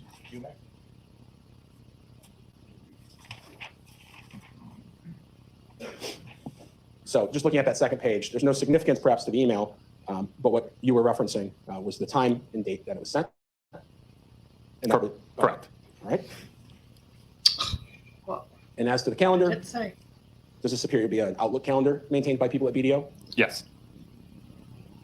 Hey, I got one of them. And so, is there any significance to the different colors that people use on their calendar? No. No. Yeah, it's customizable. And so, if we look right here, Thursday the 1st, can't. It's and scheduled got a here, fucking just glare. around 3 Elmo o'clock. I'll have you sucks. get- It's a little bit hard to see. But on Mr. Halderson's calendar on July 1st, around 3, what does that say?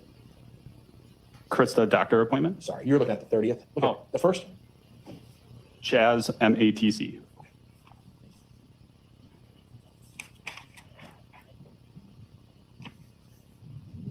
She did have an appointment.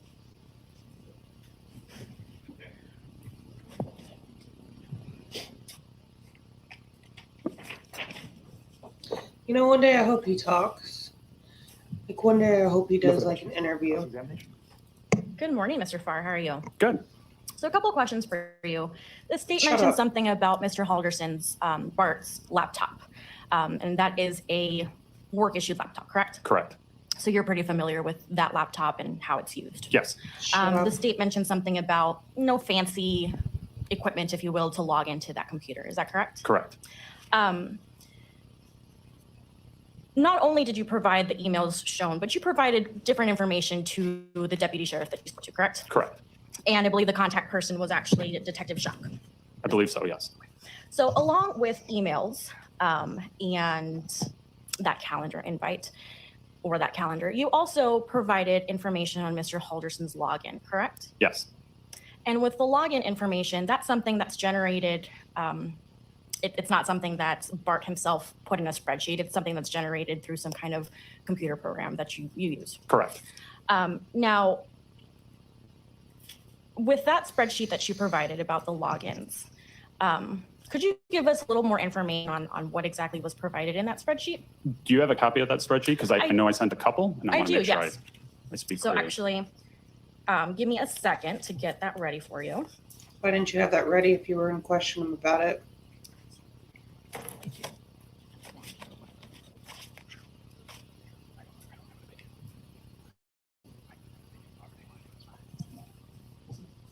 He doesn't have an opinion on whatever it is.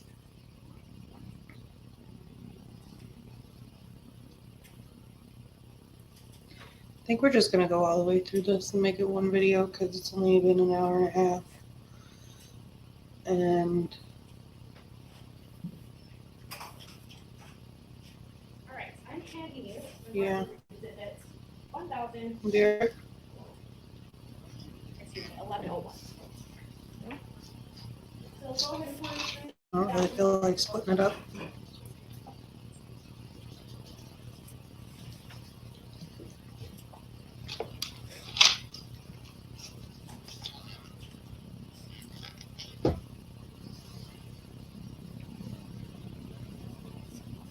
Just knock this bitch out.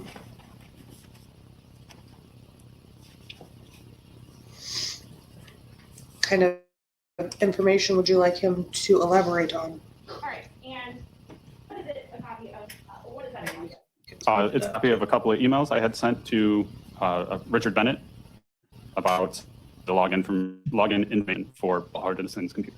And Richard Bennett, was that someone from the deputy department? Correct. And is that an accurate copy of the email and the spreadsheet that you provided? Yes. Do you have evidence? Any objection? No. No, it is received. All right, so I'll leave that there for you to refresh your question for that. But I believe my question was, what exactly was it that you provided with that spreadsheet? So the spreadsheet had a record of when the laptop was locked or unlocked. And for it to be locked or unlocked, was some kind of password required? A password is used to unlock the computer. And that password, is it one where you only have a certain number of entries to try before it locks you out and you have to call someone from IT? Yes. Do you know how many logs or how many attempts you have? I do not offhand. Okay. Was there any other kind of login that a password was required? There are several applications that we have that you could use a password to log into. And could you briefly tell us some of those, if they're included in that spreadsheet? They are not included What in the spreadsheet, no. This is the strictly just the fuck? computer. Okay, so what else does that spreadsheet have? Does it have anything else about any kind of last login that Mr. Halderson would have had? No, it just has the login, log off, and computer restarts and shutdowns. And is it something that you would require your employees to shut down their computer regularly? We do advise our employees to shut down regularly. Okay, and based on that spreadsheet, when is the last login for Mr. Halderson, or log out, excuse me?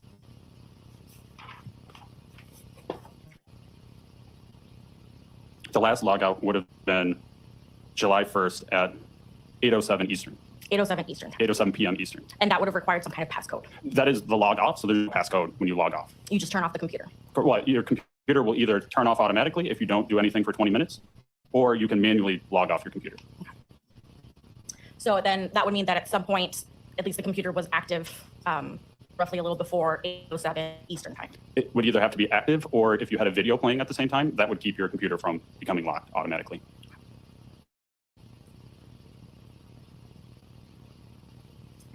Does that spreadsheet also tell you when was the last login that would have required some kind of password? Yes. And when was that?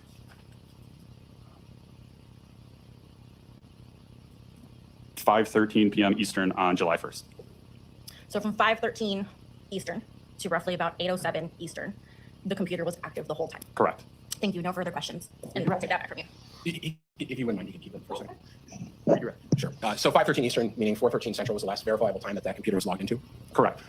And we've had discussions about this, have we not? Yes. Okay. Is there any way that you can tell who logged into the computer at 4:13 p.m.? No. Are you able to tell at all what was being done on that computer at 4:13? Not with these logs, no. And have you had conversations with law enforcement regarding trying to figure out what was going on that computer? Yes. And are you able to tell? Not concretely, no. So the last verifiable time that you're able to determine someone manually was doing something on that computer is that login time at just after 4. Correct. And you said things could be keeping the computer active. What types of things keep the computer active for long periods of time? So if you- Objection, speculation. Overruled. You can answer. So if you were doing Shut a the training fuck and it had up. a video component to it, that would keep your computer from being locked out. If you were watching YouTube and you had a video open, that would keep your computer from being locked out. But in terms of verifiable information on the computer, we talked about the last email that was sent. No email was sent when that computer was logged back into at 4 o'clock. Correct. And I'll ask it, perhaps I already have, and I hate to be redundant, but just want to make sure I'm clear. Are you able to determine based on any of your programs that you have access to or the data you've looked at, whether anything other than logging into the computer was done after 4 o'clock? Or that time at 4 o'clock? We weren't able to, no. In terms of passwords, is this just the normal thing you look at when you unlock your computer? You have your username and you enter a password? Yes. Do you know who had Mr. Halderson's passwords? I don't know. In the course of this investigation, have I and police provided information to you that Mr. Halderson was a bit perhaps loose with his passwords? Yes. In fact, I've showed you documents in this case. I'll show you what's been admitted into evidence is 203. You've seen this document before? Yes, I have. And what does that appear to be? A list of username and passwords. And most of these usernames, you're able to tell from the initials and the name of the user who appears to be the user. Bart. Bart. So if Bart Halderson's password, for instance, was on a document, I'm not saying this document, a password document or a Post-it note sitting next to the computer, you would have no way of knowing who logged onto that computer at 4 o'clock. Correct. Okay. So if someone wanted to log on, throw on a YouTube playlist of music and listen to music on that computer, you wouldn't know who was on there. Correct. Are you able to tell what Bart Halderson's password was from your data? No. And I asked you to try, didn't I? Yes. Okay. No further questions. Any recross? Yes. That spreadsheet that the state just showed you, were you able to determine what the password and the username were from that spreadsheet that they provided? We tried a few of those passwords and we were not able to succeed. And you also mentioned that there was how many logins that you were able to try before it booted you out or kicked you out? I don't know off the top of my head. But there was a limit. Yes. No further questions. Thank you. May this witness be excused You may. and released. Yes. Thank you, sir. I'll grab the spreadsheet. And Thank then you. perhaps Ms. Doral and I should approach real quick. Let's talk about that issue we brought up a second ago.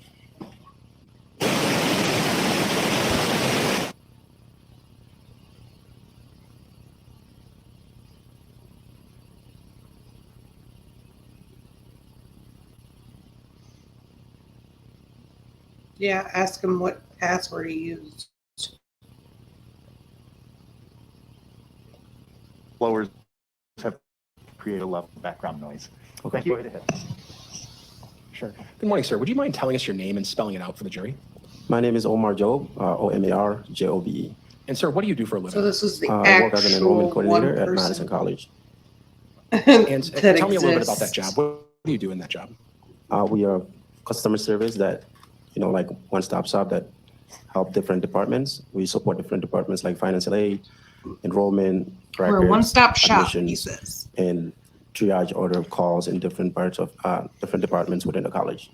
When people call, just give us a sample. Oh gosh. We got calls about admissions. We walk them through how to get admitted and enrolled in classes. Mostly financial aid, like I said, records, obtaining the transcripts. Those are the kind of calls that we manage daily. And how long have you been doing this work? Altogether, 8 years. Started Oh, go ahead. Sorry. started as a student and transitioned in different positions. When you do you get a lot of calls? Yes. Do you remember all of them? No. Or sometimes they recorded? Recently, we started recording them I'll say 2 years ago. Okay. Last year, you were contacted by the police at some point regarding one of these calls you had. Yes. And did you speak to the police? Yes. Did they ask you about a call that you maybe had with someone about Chandler Halderson in June of 2021? Yes. In fact, at the very end of June 29th, I believe.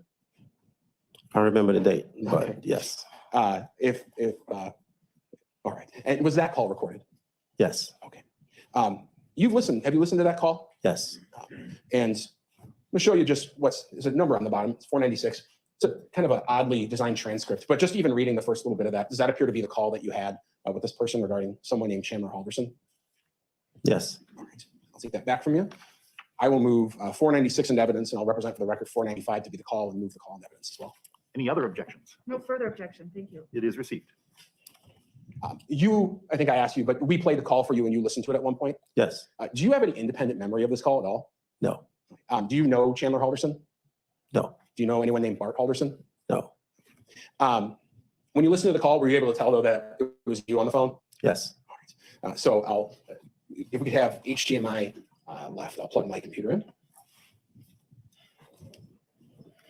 Folks, it's been a little while since just an audio recording. I'll remind you of the instruction that what you hear is the evidence. If you don't believe the transcript that's shown on the screen matches what you're hearing, you should go with what you're hearing. The transcript is provided for your convenience. Go ahead. Sure. All right, we're going to listen to a call. Give me 1 second. Let me make sure we're queued up appropriately and the volume is on. It should appear on the screen in front of you, sir, Mr. Job. The computer monitor should carry whatever's on the big screen, so you don't have to look in that And direction. the call's about 17 minutes long, so I apologize, Mr. Job. You're going to sit there for a second, but if you need a glass of water, there's one right there, and I'll just begin playing at the beginning. Can you make sure the volume's up on your end? Hi. I'm trying to get an appointment scheduled to meet with somebody to mainly just get a copy of the transcript and also a printed copy of a certificate that was earned and other degree verification. How do we get that done? Okay, for the degree, you have to download the certificate diploma form on the demo or the check or money or $4 for the diploma. And mail that to you. Or the transcript, you have to go online and Yeah, I tried requesting online and we never got them. And I've spent I don't know how many times doing that at $8 a piece, so I'm not willing to do that again. why is that letting you request a transcript? It's not my system, it's your system, so don't ask me questions like that. Sure. I'll pause it at 108. Thank you. Maybe approach. Sure. Oh, yeah. Anybody needs to stand up and stretch, go right ahead.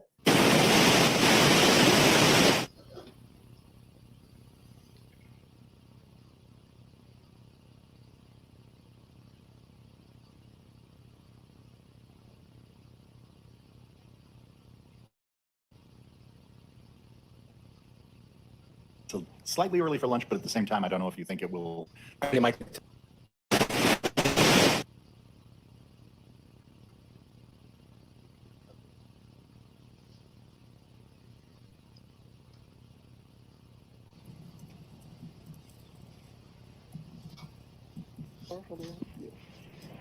Hi. I'm trying to get an appointment scheduled to meet with somebody to maybe just get a copy of the transcript and also a printed copy of a certificate that was earned and other degree verification. Okay. How do I get that done? Okay, for the degree, you have to.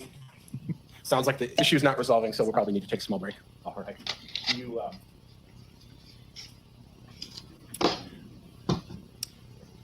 it's slightly early for lunch, but at the same time, I don't know if you think it will.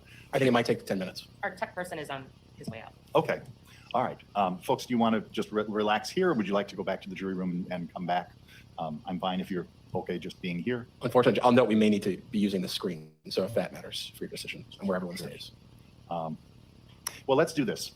Let's do this. Sometimes we wing it. I'm going to ask Randy to take you back to the jury room. He'll inform you whether we're taking an early lunch or not. I'm not going to bring you back here if we have to make that decision. I'll just tell you now, if I don't see you before the lunch break, do follow the requirements that you followed every day in not discussing the case with yourselves or even discussing the frustration about technology. That's tempting. And do merge the accounts. And sometimes we wing it. I'm going to ask Randy to take. That I get requested to. If you earn the certificate, yeah. I don't see that you earned the certificate. There were no like.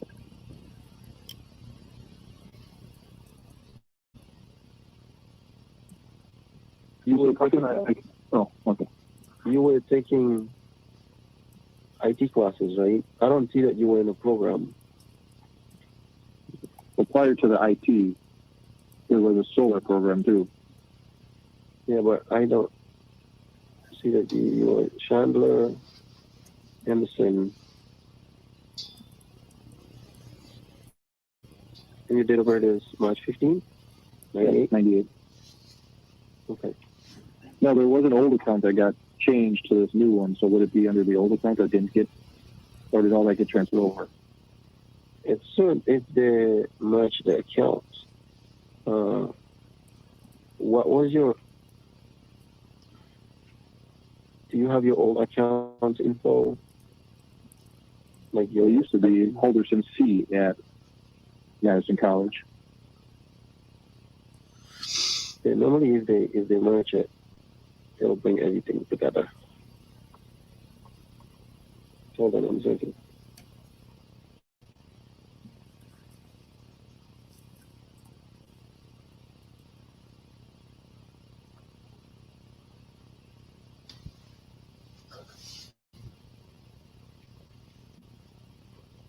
This is just the call of the guy that. Okay, so said that the name that was on he's that account. not What was the name of that on that account? What's the same name, Chandler Halderson, or do you see it's Halderson C at Madison College? That or at EDU. Yeah, that's your username. All right, that's C Halderson at Madison College at EDU. No, that's the new one. The old one said Halderson and then C at. Can you tell if those two were combined or not? Hold on, see. No, I don't see a request for duplicate account. Normally, when I type your name, it should bring. Hold on, see. Let me do it in reverse, okay? If it's Halderson C, then your first name would have been. Could you imagine? And your first name is Chandler, Chandler. Because as a parent, all you want to do. Halder.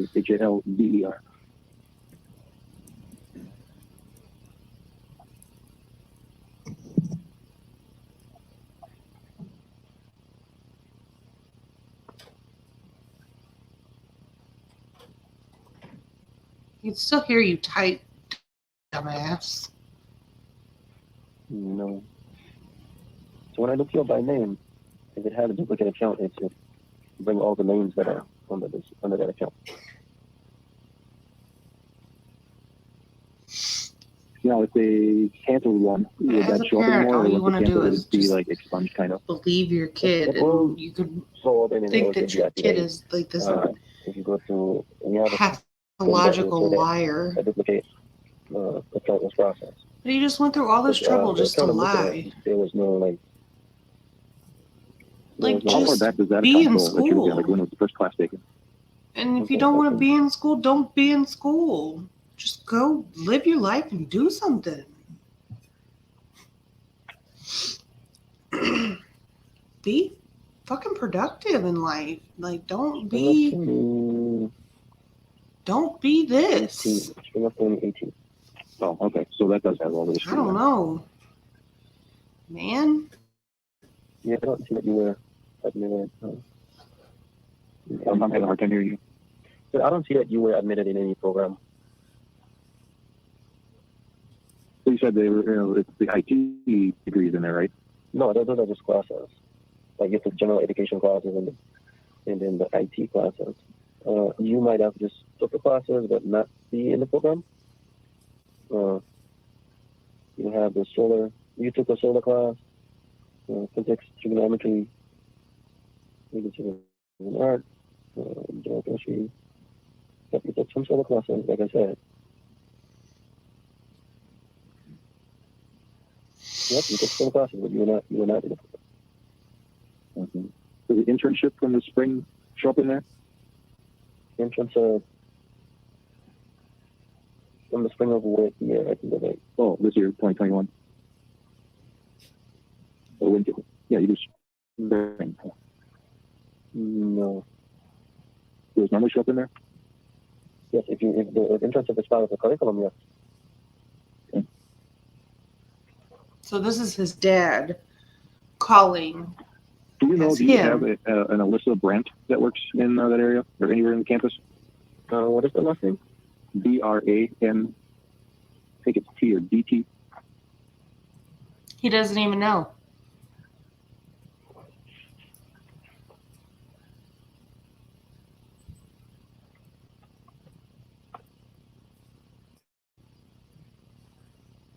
You said the first name is Alyssa? Alyssa? Yeah, A-L-Y-S-S-A.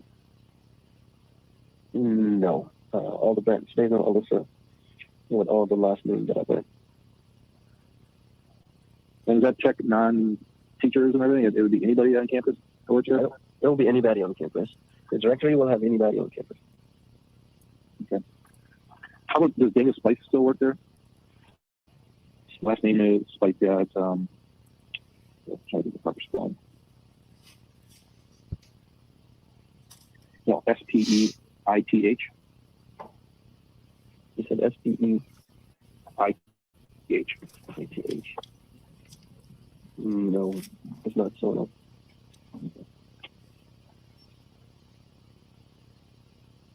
Okay, that should have done. Okay, thank you for your help. All right, you're welcome. No further questions. Cross-examination. No, thank you. Thank you, sir. You are excused thank and released you. from your subpoena. Thank you very much for your time. Jury, the break will occur at this point in time. I was hoping to go longer into the noon hour because I'm supposed to go to a judge's meeting, but that didn't work out. So I will make that meeting and we'll take an hour break for the lunch. And obviously, as I told you before, excusing you, follow the admonishment as to contact. Thank you.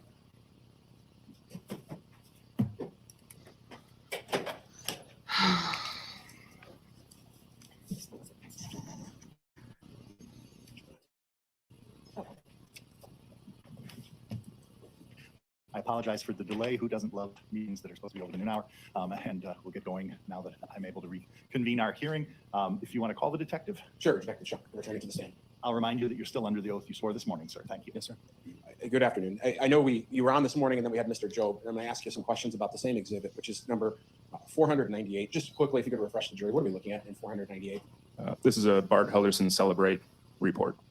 And I think we had talked about looking at some data starting at page 2,538, which you last testified. What were you testifying about? What happened at 2:04 p.m. on the 29th of June, 2021?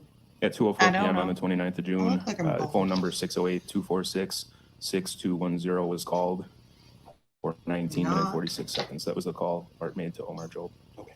And there are a couple pages more of entries. Could you walk through, that is entry 110. If you could just walk through, what is entry 111 on that phone?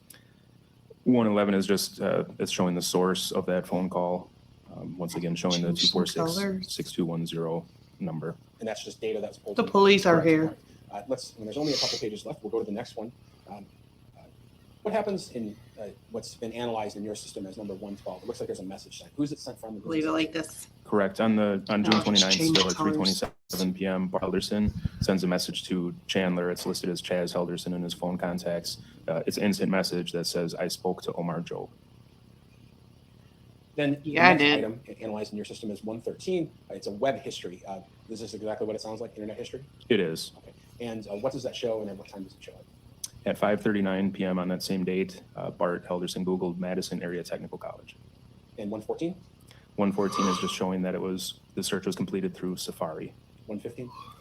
115 On the is just the iPhone, mobile it's Safari like Google. cookies that are attached when you Google Madison Area Technical College. And the same with 116? Correct. What about 117? 117, Bart Halderson is Googling Contact Madison College. This would be like a contact list that is on their website. And in 118, do we see the same source code essentially being repeated? Correct. And the same with 119 and 120? 119 is different. That's actually the web history showing employee directory for Madison Area Technical. Bart Halderson Googled the employee directory at that time. Thank you. 120? 120, the associated cookies, when you type that search in. And could you give us the date and time and the moment? Once again, Bart is still in the employee directory. 122?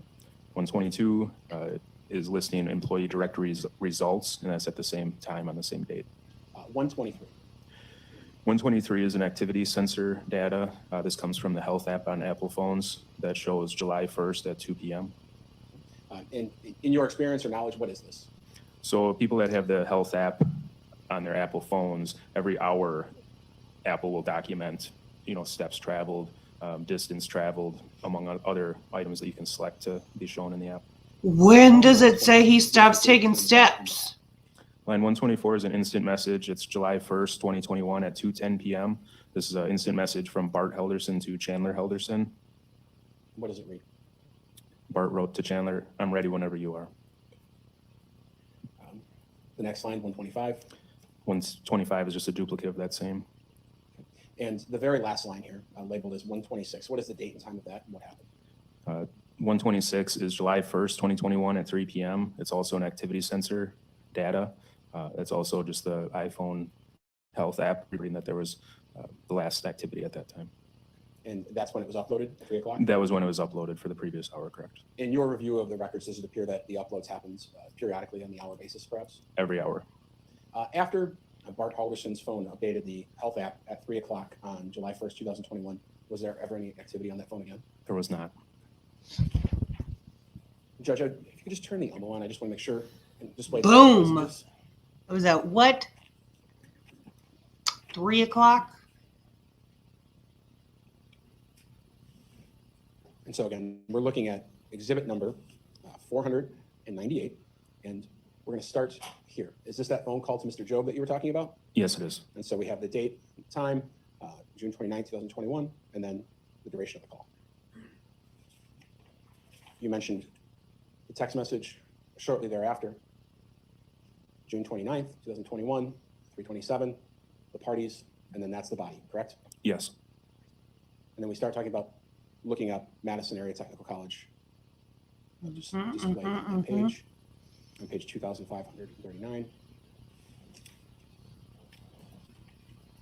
Page 2540. I think this is what we talked about. Some of these are things he's Googling or clicking on, and some are cookies. And we get to line 123. This is the health upload that you're talking about at 2 o'clock? Correct. And shortly after that, we see this message at 2:10 on July 1st, 2021 from Bart to Chaz. "I'm ready whenever you are." Yes. And that was his last message ever sent? Correct. And then just as we saw at 3 o'clock, we see another health upload, Yes. and then the page goes blank. That was the last one.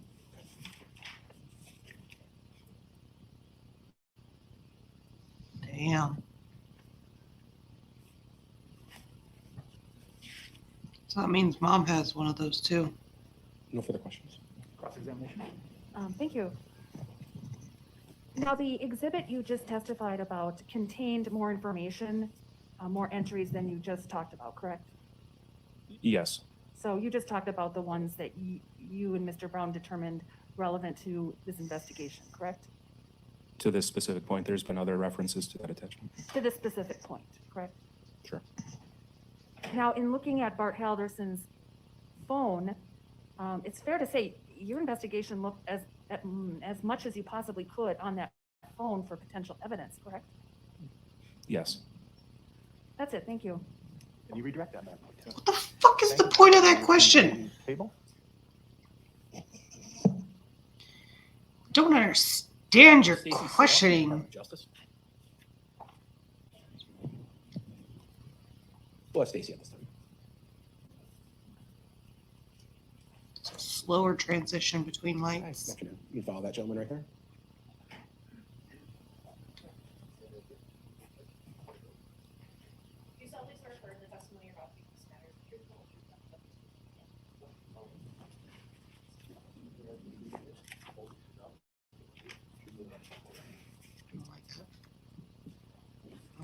You just pick a color. Oh God.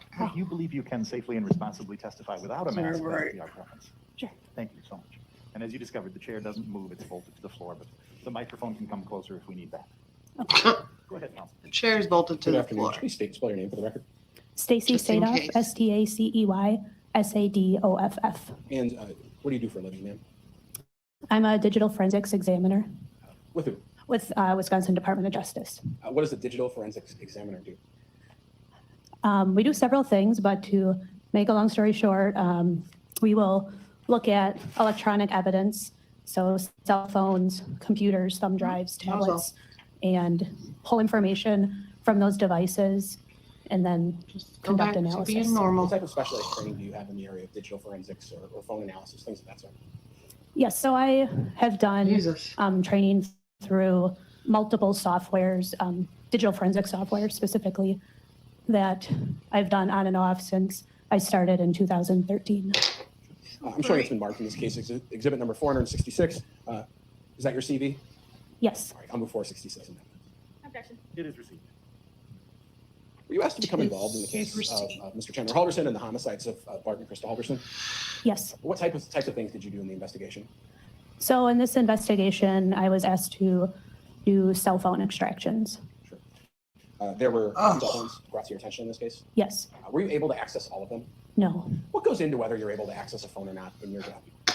So with forensic software, newer phones, we oftentimes struggle with getting into them if they're password protected. So in this case, some devices were newer than others. Just ask my kids. They know my Devices more likely password. that you're gonna be able to get into it? Yes. Do you stay up to date with the newest technology and trying to break into these iPhones? Yes, I try. And it's fair to say Apple is constantly combating privacy issues with their phones and trying to develop phones that can't be broken into. Yes. And it's a back and forth sometimes. Correct. So amongst the phones that you were able to access in this case, was one of them the phone of Krista Halderson? Yes. So I'm showing you what's been received into evidence as exhibit number 385. And what does that appear to be? One of the phones that was submitted. All right. And that has a sticker on it, in fact, indicating that you look at it or someone in your apartment. Yes. And I'm showing you what's been marked in the received in evidence is 387. Found with this phone, what does that appear to be? Driver's license Of who? of Krista Ray Halderson. So with Krista's phone, were you able to perform any sort of extraction? Yes. Okay. And you placed that on some, it's transferred electronically to prosecutors and defense attorneys and things of that sort? Yes. Okay. Just showing you 374. Does that seem to be labeled the extraction of Krista's phone? Yes. Okay. I will move 374 into evidence. Objection. No objection. It is received. In Swear this to case God. in particular, as you extracted the phone, did you provide that data back to the detectives who were working on the case? Yes. Sometimes you review all that data yourself and look for things? Correct. But in this case, a good deal of that work was done by the detectives. Yes. Another phone I'm going to ask you about.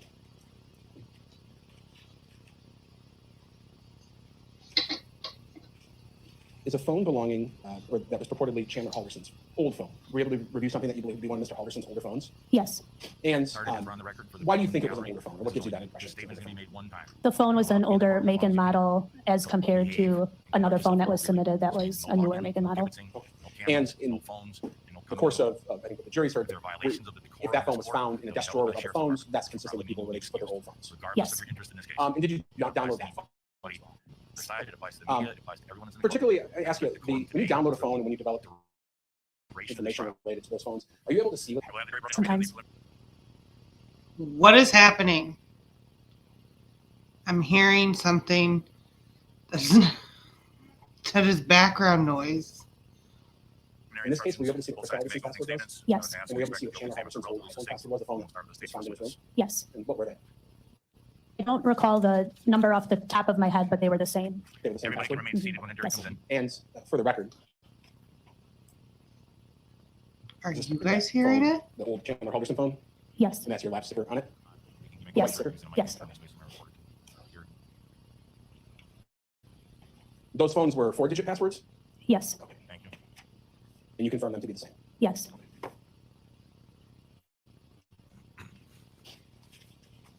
One moment.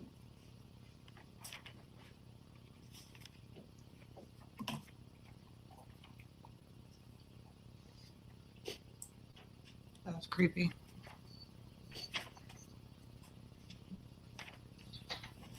Showing you what's been marked. That was for real creepy. In this case, as exhibit number 467, pitch through that and let me know what we're looking at. Like there was a whole nother court case going on. My forensic examination report. And what kind of information, and which phone is that for? This is for all of them. Okay. And what information is contained in that report? The 3 evidence items that were submitted, so it will give information on, for example, phone, make, model, IMEI number, phone number, what kind of extraction was conducted. Sure. And in this document, can you show us where the breakdown is between the different phones? You said it's all of them? On page 2 of my forensic examination report, it breaks down the 3 different phones that were submitted. Understood. Okay, thank you. Okay, thank you. He's so polite. One moment, I'm going to page through, make sure we have all of the documents, and we're going to have the detectives testify in a second about some of them, but just give me 1 second.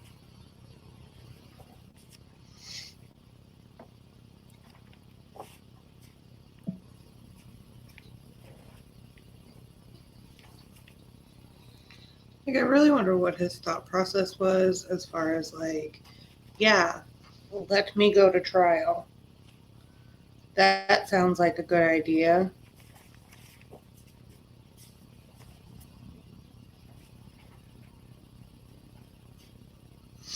And just referencing again, 267, regarding that passcode, would it help to look at this report to remember what it was? Yes, You looked at a lot of data, didn't you? I did.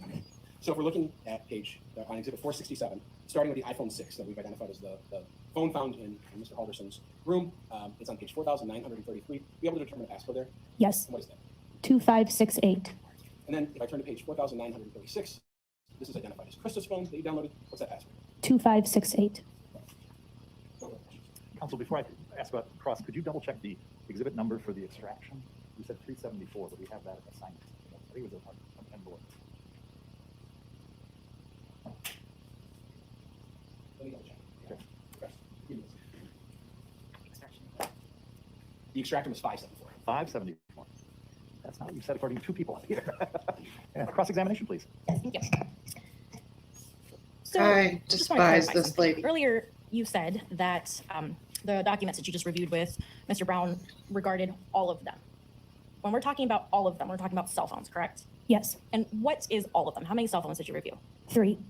So in particular, we just talked about 2 right now. We talked about an iPhone 6 that was identified as an older iPhone that belonged to Mr. Halderson Chandler, correct? Yes, Then we talked about a newer iPhone that was identified as belonging to Krista Halderson, correct? yes, These both have the same passwords. yes, And then there was a third phone that Yes. was, and whose phone was that? believed to be the defendant's. So whatever phone he was using now. Or Correct. you believe he's using now. Yes, And those were the only phones that you were asked to extract data from. yes. Out of curiosity, how many phones have you extracted data from? Just a rough number, in general, not just in this case. Okay, I would estimate between 500 to 1,000. A lot of phones. Yes, And you said that sometimes you can get a full extraction from phones and sometimes you cannot, correct? correct. And I believe that it has nothing to do with, or it might, but for the most part, it just has to do with whether a phone is newer or older, yes? Yes, Newer phones have more protection, more safety components, yes? correct, And they're protected by passwords, yes? correct. Now with the passwords, sometimes you're able to get the password on this extraction from the phone and sometimes you're not, correct? Correct. And you may not have the right answer for this. I don't think there's a right answer, but out of curiosity, how many times do you think people use birth dates as passwords? I would say more common than a random number. How many times have you ever seen the password as 1111? If I had to estimate, What is your maybe point? 15%-ish of the time. It's up there, yeah. Speculation. Redirect? The phone you were not able to access. What model is that? What model? It was an iPhone. I don't recall the specific model. Was it newer than the other ones? Yes. It was Chandler's. Is that the one you believe to be Mr. Halderson's phone? Yes. Using whatever technology you have and whatever password breaking software you have, were you able to break that phone? No. No further questions. May this witness be excused? Yes. And released? Dipshit could have just gave Thank you so him much for your time. the Have a good rest. password. 1 second, please. But you didn't, so At this point in time, so that I can fuck address something. off. Randy, go ahead. All right for the jury?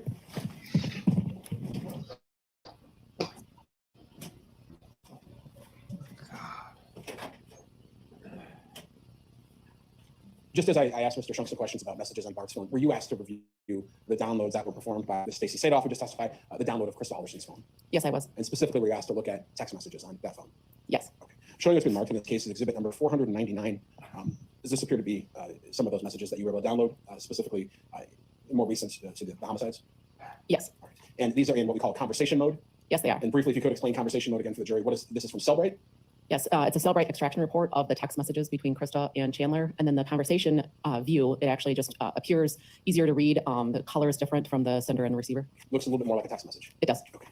I'll move 499 evidence and ask to publish it starting at page 3,558. Any objection? Not gonna be able to read it on the Elmo because there's gonna be a glare. Okay, that's for the Elmo be turned on. So what we're going to do, I'm going to work with the lighting for one moment. So in green here, is that Krista? Yes, it is. All right. And in blue, we're going to see Chandler. That's correct. So we're going to start essentially 7 days prior, or around 8 days prior to when we're talking about everything happening. So on June 23rd, 2021, just to get us used to what this looks like, could you tell us what Krista says to Chandler? Good night, Chandler. Love you. Mr. Halderson responds essentially good night. And then this email, or this text message. I'm going to read it. Let me know if this is correct. HR rep and me are having to attend a board meeting online this afternoon. Our meeting will be online around lunch. I do not have to leave. Sent on June 24th, 2021. That's correct. Mrs. Halderson responds, and can you see that? Yes, I can. All right, could you read that for us? Have Dad coach you and have in the wings to help you. Please let him support you, or I will come home so I can. June 24th, Mr. Halderson responds, sounds good. He's here saved in Krista's phone as Chaz. That's correct. Okay. And then same day, a bit later at 1:10 p.m., I'm waiting in the room for him now. I'm just going to check this meeting. Okay. We'll go to the next question, or the next text. On the 24th of June at 1:10, what do we see from Krista to Chandler? Would you like me to come home? How does Chandler respond that day at 1:15? I'm all set. And slightly after that?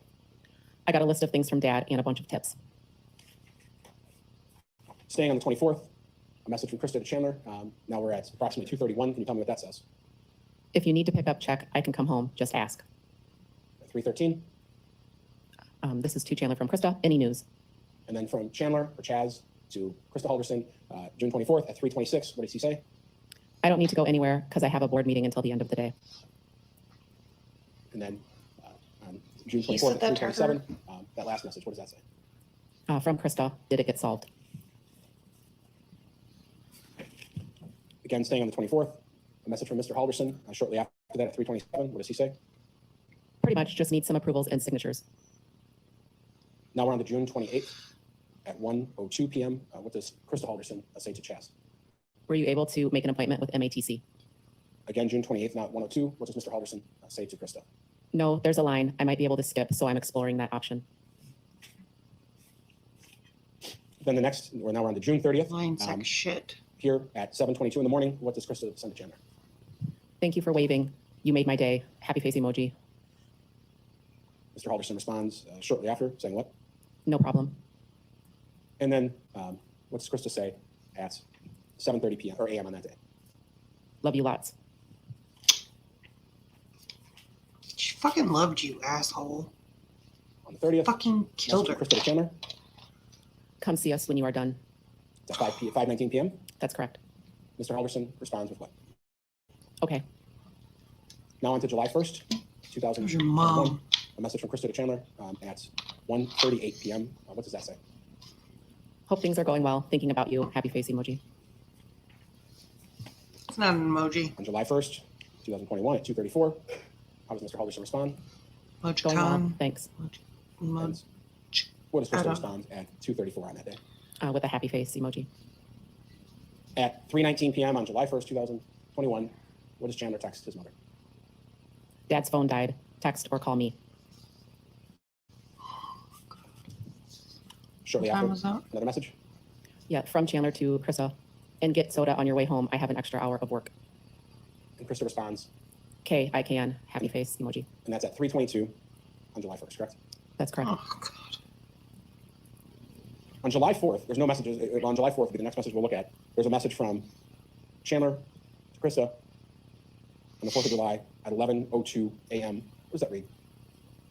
Hoping this goes through. I bet there's a lot of people up there Shortly after, he sends another message. What does that say? making it hard to message. And on July 4th, shortly after that, at 11:04 a.m. So the last message from we just looked at was 11:03 and 7 seconds. That's correct. At 11:04 and 23 seconds, Krista Halderson's phone texts Chandler's phone. What does that say? Made it safely. Can't get anything through. And yes, it's packed. Going to White Lake today for the parade and we'll be home Monday night, Tuesday early. Love you lots. The use of the last phrase, love you lots, with exclamation points, that had occurred other times in the messages with Krista and Chandler. Yes, it had. That's a phrase she used. It appeared so, yes.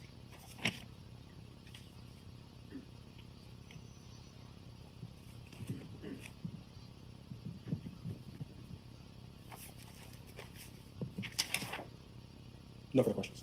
Thank you. Detective Sims, just so I'm clear, that text exchange was extracted from Krista's cell phone? Yes, that's correct. So is it safe to assume that you or someone in your investigation looked at all of Krista's text exchanges on her phone, not just the ones with Chandler? That's correct. We did. And anything else you could look at on the phone you looked at, correct? That's correct.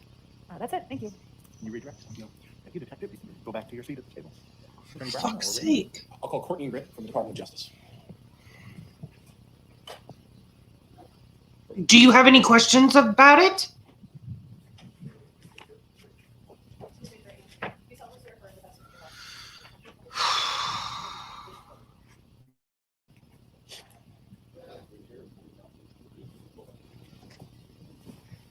Good afternoon. If you believe you can safely and responsibly testify without a mask, that would be our preference if you're comfortable with that. I'm not even. And go ahead and pull the microphone a lot closer. Okay. And you can tilt it up closer to the direction of your mouth and we'll make sure that we can hear you. Thank you. Okay. Go right ahead. Courtney Ripp, COURTNEY, RIPP. And what do you do for a living? I'm a criminal analyst for the Wisconsin Department of Justice. What do you do in that job? As part of my job, I take in copies of original records and make them into visual displays. And that can look like chronological reports, timelines, or cell phone tower maps. Have you been involved since early on in the case of Chandler Halderson and deceased individuals of Krista Halderson? I have. And have you worked in conjunction with folks in law enforcement and in your work?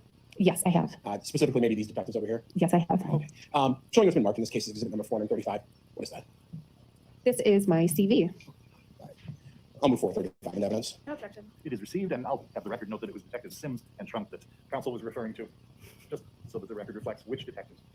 Thank you. Can you tell me a little bit about the training you undergo to do your job? As part of our training, when we first start, we a senior analyst who I don't care. What did you do in I this was. case? So while maybe in the jury sort of this case, you weren't able to access the password of his phone, you were able to access the iCloud backup. That is correct. And did you receive that? I did. So I'm showing what's been marked in this case. Exhibit number 454. What does that appear to be? This is the certification of the records from Apple. And those are transferred to law enforcement. And what is this thing? It is a USB device that contains the Apple/iCloud records. And that's 455? Yes, it exhibit 455. I'll move 454 and 455. No objection. They are received. Now, what types of things did Mr. Halderson have backed up in the file? Images, notes, the contacts. I believe that there were some bookmarks that had been saved, and I don't recall everything else. You mentioned notes. What are notes? The notes is a section that you can use it as a notebook. So I use mine for grocery lists, but it's just a free space where you can type in whatever it is that you want. And did Mr. Halderson have some notes? Yes, he did. Showing it to be marked in this case is exhibit number 456. What is this? Nope. This is a print-off report that shows the content of the various notes that were contained in that return. And are these in date order, starting oldest to newest? That is correct. Could you tell us what date range these are all in? So the oldest one, then just look at the last page and tell us what the newest one is. The oldest one is from February 1st, 2018, and the newest was on July 5th, 2021. Okay. And so I'll move 46 in evidence. Did he make a grocery list for a barn cart? There are. Would you agree that the majority of those are mundane things like lists of things and links and jokes and things of that sort? That is correct. Okay. In the course of the investigation, some of those have become more relevant than others? Yes, they have. Okay. And for instance, there's one highlighted on the first page, which in the actual page numbers is page 3,174. Could you just read from left to right, kind of what you're seeing there, and then tell us what that note was? The first column shows the email address, the name associated with that email address. The date is August 6th, 2019, and it is at, in military time, 18:14:45. And it says dad debit 0730. Got it. And so appears to be dad's debit and then a 4-digit number? Yes. Okay. Taking you to page 3,176, there's a few notes highlighted there. Would you mind just, these are all from on Chandler Halderson's phone? Yes. Okay, we don't have to read those. Would you mind just telling us the date, the time, and then what the note said? We'll just start from the top. Okay. On October 12th, 2020 at 10:28:26, the content says, jobs need GPA, transcripts. On the same date, October 12th, 2020, at 18:26:10, college recourses. And recourse is spelled with a C? Yes. On November 23rd, 2020, at 12:46:31, Daniel letterhead with GPA on PDF. And then moving to page 3,177, could you tell us the date, time, and the contents of that note? July 1st, 2021, 17:11:03. Weekend chores, H2O2, lemon, door handles, move your shit upstairs, get a job, clean floor. These notes are in fairly small print? They are. Okay. I'm showing what's been marked as exhibit number 458. Have you seen that before? I have. And what is that? That is the last note that I read, just listed out. And just read that again if you could, the contents of the note. Weekend chores, H2O2 lemon, door handles, move your shit upstairs, get a job, clean floor. Understood. And door handles. Take that back. In military time, this is listed as 1711. Yes. So in our time, or what we're looking at, most people conventionally use 511. Yes. I'll move 450 in evidence. It is receipts. What do you need door handles for? In this case, you were also asked to look at Google records obtained and certified by the Google Corporation, correct? That is correct. Okay. And did you obtain those for date range starting sometime before the 1st, but all the way through the arrest of Mr. Halderson on the 8th? That is correct. Showing what's been marked in this case is exhibit number 442, all the way through the last ones, 459 or 449. Those appear to be the Google activity for Chandler Halderson at gmail.com. It is. And is that from the 1st all the way through the 8th? How to dismember a body for 500, Alex. It is. And a question for you. Well, I'll move 448 through 449. Excuse me. No, okay. They are received. On exhibit number 442, which is Chandler Halderson at gmail.com activity from July 1st, there's not much there, but what do we see? There are various YouTube searches that are listed here with the link and the title of what it is. You're not going to find that on YouTube. YouTube is a company owned by Google? That is correct. Okay. So if someone goes on YouTube and watches something, that would log into their Google account associated with their email? That is correct. Okay. Are there any searches performed that day or any other Google activity that you're able to see? No. What could account for there not being any searches there? There were no searches conducted or that the information had been deleted. And do you know one way or another which one it was here? I do not. Okay. So 442 is July 1st. On July 2nd, 443, exact same thing? Exact same thing. Different searches, different videos watched, but only the YouTube history. 444, July 3rd, same thing? Same thing. 445, dealing now with the 4th of July. What are we looking at there? Again, YouTube searches and YouTube history. 446, dealing with Google activity on July 5th. What are we looking at there? YouTube history. Just YouTube. 447. Sounds familiar. July 6th, again, more YouTube history. That is correct. On 448 and 449, July 7th and 8th, we're able to see more information. That is correct. Right. So let's start talking about exhibit number 448. In general, there's a few pages of things here. A good deal. How long does it take a body to decompose? Is he searching anything on Google? There are searches that are listed here in the maps section. So directions to specific places. Can you tell me what those were and what time they were searched on? And this is again, July 7th? July 7th at 9:36 Most and remote 38 seconds in the area morning. in Wisconsin. Irwin Road, Cottage Grove, Wisconsin was searched. And then the next second later, so at 9:36:39 a.m., there were directions to that address, Irwin Road, Cottage Grove, Wisconsin. There's a good deal of entries here that are Google Maps. Is that what happens when a user starts looking into the map interface? That is. Moving into 10 in the morning or so, are there some more Google searches? Yes. Tell me what those Google searches are. At 10:19:57 in the morning, White Lake Police Department. White Lake Township Police Department. At 10:20:15, White Lake Police Department, Wisconsin. And that was searched several times. White Lake Township Police Department. Again, that continues several more times. At 10:21:44, Wabeno Police Station. 10:22:31. It's a homepage for the village of White Lake, Langley County, Wisconsin. At 10:22:40, there was a personnel directory lookup in the village of White Lake in Langley County. At 10:24, there was an ad that was viewed in Google Maps. At 10:26 a.m., the search term BDO. 10:41 a.m., BDO's Madison CPA firm was a link that was selected. 10:58:40, BDO Madison. 11:33:04, Sawyer Lake, Wolf River, Wisconsin. Several different locations were viewed in the Google Map application. At 12:25:36, there was a Google search for Zimbrick Volkswagen repair shop near me, with a follow-up of the Zimbrick Volkswagen of Madison Service Center, and that address was then utilized in the map repair application. center. What's wrong with the car? 13:51:19 p.m., Sawyer Lake, Wolf River, Wisconsin directions were pulled up. Lots more map activity. At 14:03:18, there was a Google search for 4200 police code. 14:08:38, radio codes, Signals, Rhode Island. And then at 15:23:26, the search term AICPA was put in several times. And that was all on July 7th, 2021? That was all on July 7th, 2021. Okay, so we have 1 day left. Fair to say, Exhibit 449, which is July 8th, it includes some YouTube entries, correct? Yes. Okay. And not looking at those, but what was searched either in Maps or Google search, could you go through that, give us the time, and then just walk us through what was searched that day? It's on July 8th, 2021. So July 8th, 2021, 9:44:30 a.m., body found, Wisconsin.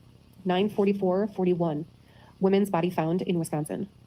9:44:50, Wisconsin dismembered body found. 9:45:07, State versus Peter T. Capuzza, Wisconsin court system. 9:45:25, dead body found in Wisconsin. The court. 9:45:40, another body case. found in Milwaukee River, 2021. There is a search for a Journal Sentinel online article. At 15:12:46, Bart and Krista. 15:12:49, Madison area couple last seen a week ago may have headed to, and then an ellipsis. It's the three dots. Yeah. At 15:12:54, Madison area couple last seen a week ago may have, and then it cuts off. These seem to be all links that were related to the search. 15:13:48. They got picked up and left with another couple. Son not sure. 15:13:51. They got picked up and left with another couple. 15:15:01. Update. Dane County authorities need help searching for missing. 15:15:05. Dane County authorities need help searching for. And then there are various entries in here for map searches, and it doesn't specifically say the area that was viewed in the map application. Understood. And in 449, when you read the Google searches, body found Wisconsin, Wisconsin dismembered body found, those were actual searches performed in the Google website, essentially. That is correct. And when you read those longer descriptions, such as Madison area couple last seen a week ago, what do those appear to be? Those appear to be links that returned as a result of the search. So in this particular instance, the Google search itself was Bart and Krista, and then the ones that followed were links that were clicked on related to that search. Sure. Judge, I'm going to publish 449 just to display that. I'll be back. I'll be back. So again, we're looking at exhibit number 449. And as we go through this, for instance, that's what you're referencing when we talk about a YouTube video. Yes. And this might be a video game essentially that's being looked into. Correct. Okay. And so when we say Google search on this side right here, I'll move over so everyone can see the time at 9:44. Fingernails look funny. That's the item that was searched. Body found, Wisconsin. That is correct. Okay. I have to And what move I'll my do legs. is I'll zoom out just a tad so that time is visible. Oh, goodness Maybe gracious. display the whole thing.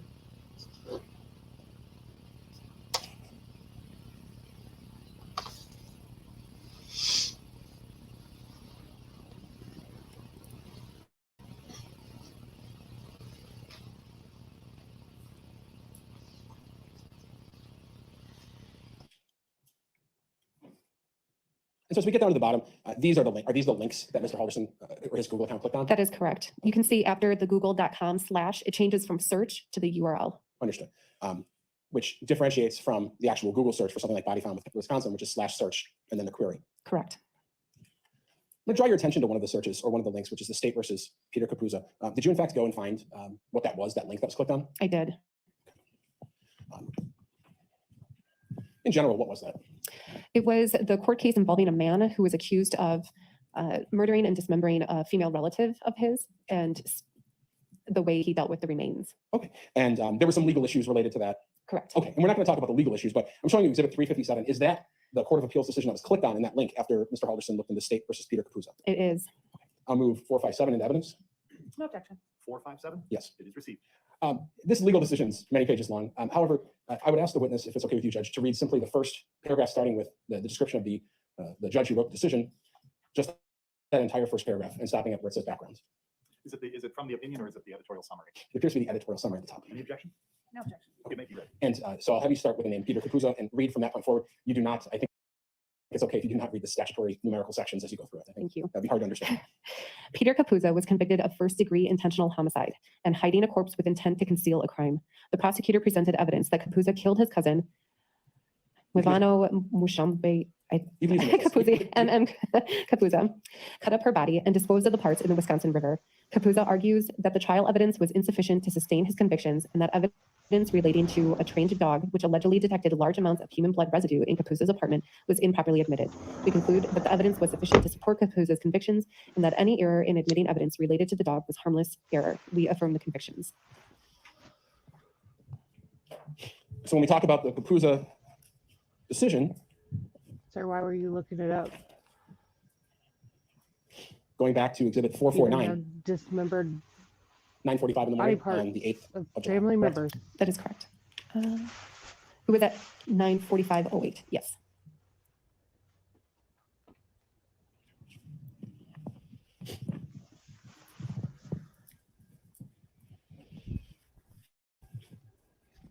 Now, in this case, I think you started, we asked you what you did for a living, and you mentioned that part of your job is mapping and timelines and things of that sort. That is correct. When we talk about mapping, you talking about cell phone mapping? That is correct. Is that something you regularly do in your job? It is probably the most common thing that we do.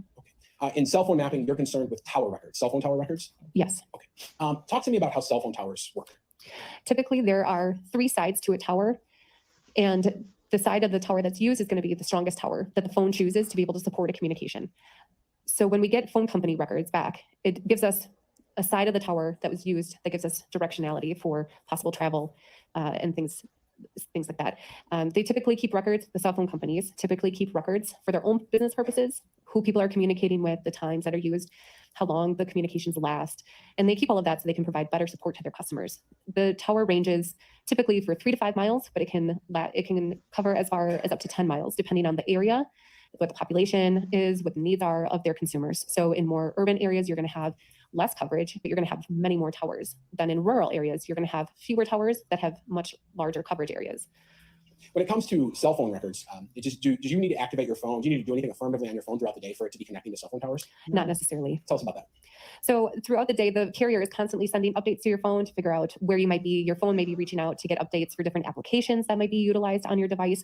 But your phone is always reaching out to figure out what tower is going to provide the best strength and the best support for the next communication that you choose to make. Do sometimes, in a very short period of time, do sometimes phones connect and reach out to multiple towers? That is correct. And in those cases, you're able to determine directionality and distance based off 3 different locations or 2 different locations? Possibly, yes. And does that assist you in providing a perhaps more precise location of where someone is? It can. Cell phone tower data itself is an approximate location, or is it an exact location of where someone is? It gives a general side of the tower that's utilized for a communication. So again, that coverage can go anywhere from 0 to up to 10 miles, depending on that particular tower. So it generally gives us a side of the tower that is used. Is it always the same? If you and I both have Verizon and we're sitting in this room together right now, is it always the same exactly whose phone's connecting to what tower in an urban area? It should be.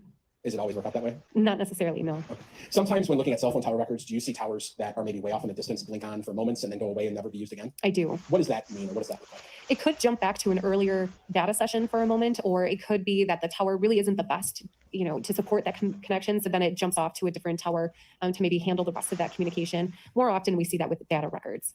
In this case, the relevant phones of Bart, Crystal Halderson, Chandler Halderson, and even Chandler's brother Mitchell, that was all US Cellular? That is correct. Okay. And US Cellular tower data was collected via subpoena and provided to you in this case? It was. I'm showing you exhibits number 438, 439. What does 438, the top one, appear to be? It is a certificate of authenticity from US Cellular. And is that what they provide when they turn this data over usually? It is. And 439? It is a USB drive that is labeled US Cellular phone records. I'll move 438 and 439. No objection. They are received. When these records are received, are they in an easy to view fashion, or do you have to do something to them to make them to be able to comprehend what they're saying? US Cellular records are a little bit tricky. They do come in an electronic format, so they're easy to open up, but you do definitely use the training that you have received over the years to be able to interpret those records a little bit better. The most common thing to do is to adjust the time zone so they're all in central time.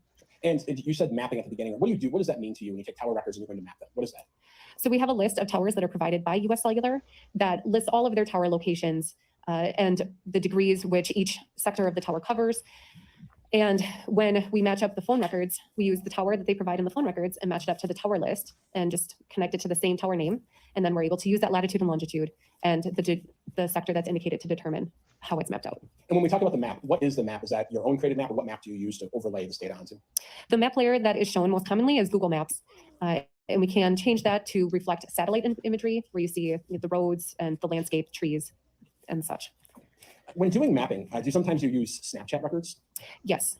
Specifically Snapchat location data? Yes, we can. Talk to me about Snapchat. When you're talking about mapping, we talk about cell phone records. What does Snap add to the puzzle sometimes? So Snapchat users can select whether or not they want to share their location with all of their friends, some of their friends, or no one. And when you do that and you open up your Snapchat to actively use it to message or post a story, whatever you may be choosing to use, Snapchat is collecting your location information. So anything that has a latitude and longitude provided with it, we can generally add to our maps with the cell phone location data. Is this data more precise or less precise than cell phone tower records? It is more precise. Is it always exactly spot on? No. Tell me about that. So there are areas of accuracy with any precision locate. So even if you open up your phone and you open up your navigation app, it may show you off the road. So there's always an element to you drifting off of where you actually are. And it's based off a number of things. And that can include the number of satellites that are used in the area, if there are any blockages or obstructions, the trees, buildings. And it can also depend on how your phone is connected to the network as well. If you're connected to a Wi-Fi network, it's going to be more precise because Wi-Fi networks are small and therefore you have to be closer to it to be able to connect. So more precise. When you map Snapchat records, if we think of it as like a dot on a map that you're pointing on, do you ever come across records where those dots will be in one location and then you'll see a random one way off in the distance, which maybe couldn't exist unless someone was teleporting there, and then it appears back at the spot it's been the whole time? Have you ever seen that? Yes. What is that called, or what is that? It's something that's referred to commonly as drift. And so again, it just, depending on how well connected your phone is to the network or how visible it is to the satellites or different ways that it's using to narrow down your location, you could drift away from where you actually are. For that reason, is it important to look at the number of times that Snap is locating or updating your data into the system? That is correct. Okay. So did you obtain records from Snap in the case regarding the location of Chandler Halderson's Snapchat account or his phone that was connected to that account? I did. And is that certification exhibit number 440? Yes. And does 441 appear to be the USB containing those records? It does. If you could for me, on 440, on the second page, are you able to identify the username that this file was in regards to? It is related to the Snapchat account Chazzle Dazzle. I'll move 440. Dazzle. It is received. They are received. Thank you. Talked a lot about the cell phones, and we talked about Snapchat. You did do some mapping in this case. I did. Okay. Showing what's been marked in this case is exhibit number 573. What does that appear to be? This is the work product that I created that shows the summary of all of the mapping. And is 436 essentially a container for the USB containing that map? Yes. All right. I'll move 436 and 573 in evidence. No objection. They are received. And I'd ask to publish. You may. I'll need the lefty GMI. Going to come on.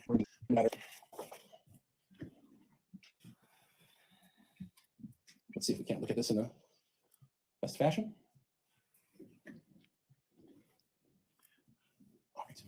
All So let's just talk about this first page. What are we looking at there? This is just my introductory slide that shows a list of all of the telephone numbers that I reviewed. The tags indicate that there is a chronological report associated with that. And it gives the refresher that sectors are represented by that pie-shaped icon and that they're drawn out to represent 1.5 miles. And that's not necessarily the area of coverage by a particular tower. It's just for visual representation. And there's also a notation that the device that was used by Bart Halderson had no outgoing communications or data records associated with it after approximately 2:30 p.m. on July 1st, 2021.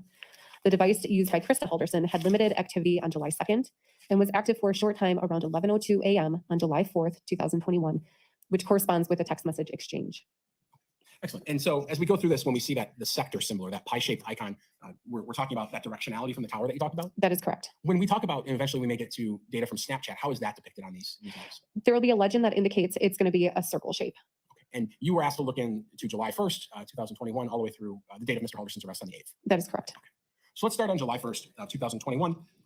We'll walk through this slide if we could. What are we looking at there? You can see the legend on the left-hand side indicates the colors associated with each individual's phone records. This shows all 3 phones for the duration of July 1st.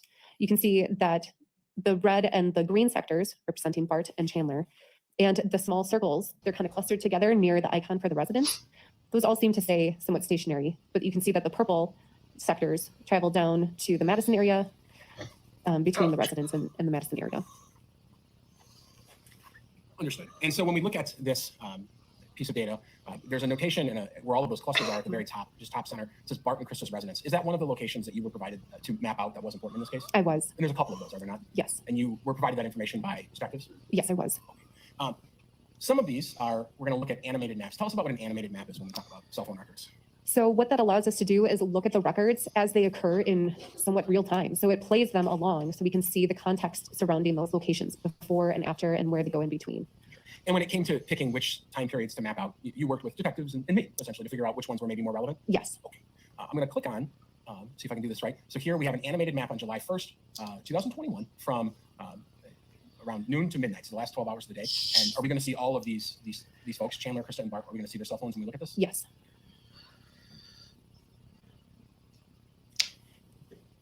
Because it's the first one we're looking at, I'm just going to ask you a couple questions. That purplish color at the bottom, is that Krista Halderson? That is. And the green, is that Chandler Halderson? It is. And here he's near his residence, essentially. Yes. Okay. And the red that showed up, that was Bart's device.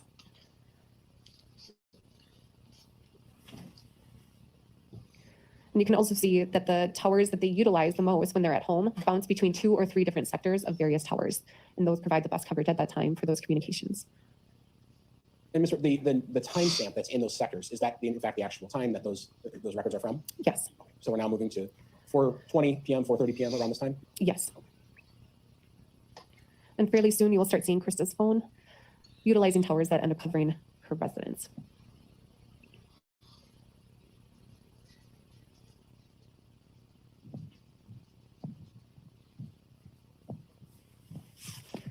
And again, you can consistently see that the Snapchat locations and the cell phone tower usage is consistent with the devices being at the residence.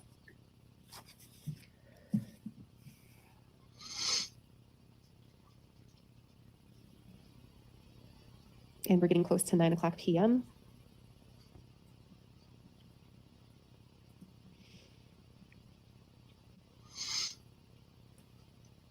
And 10 o'clock.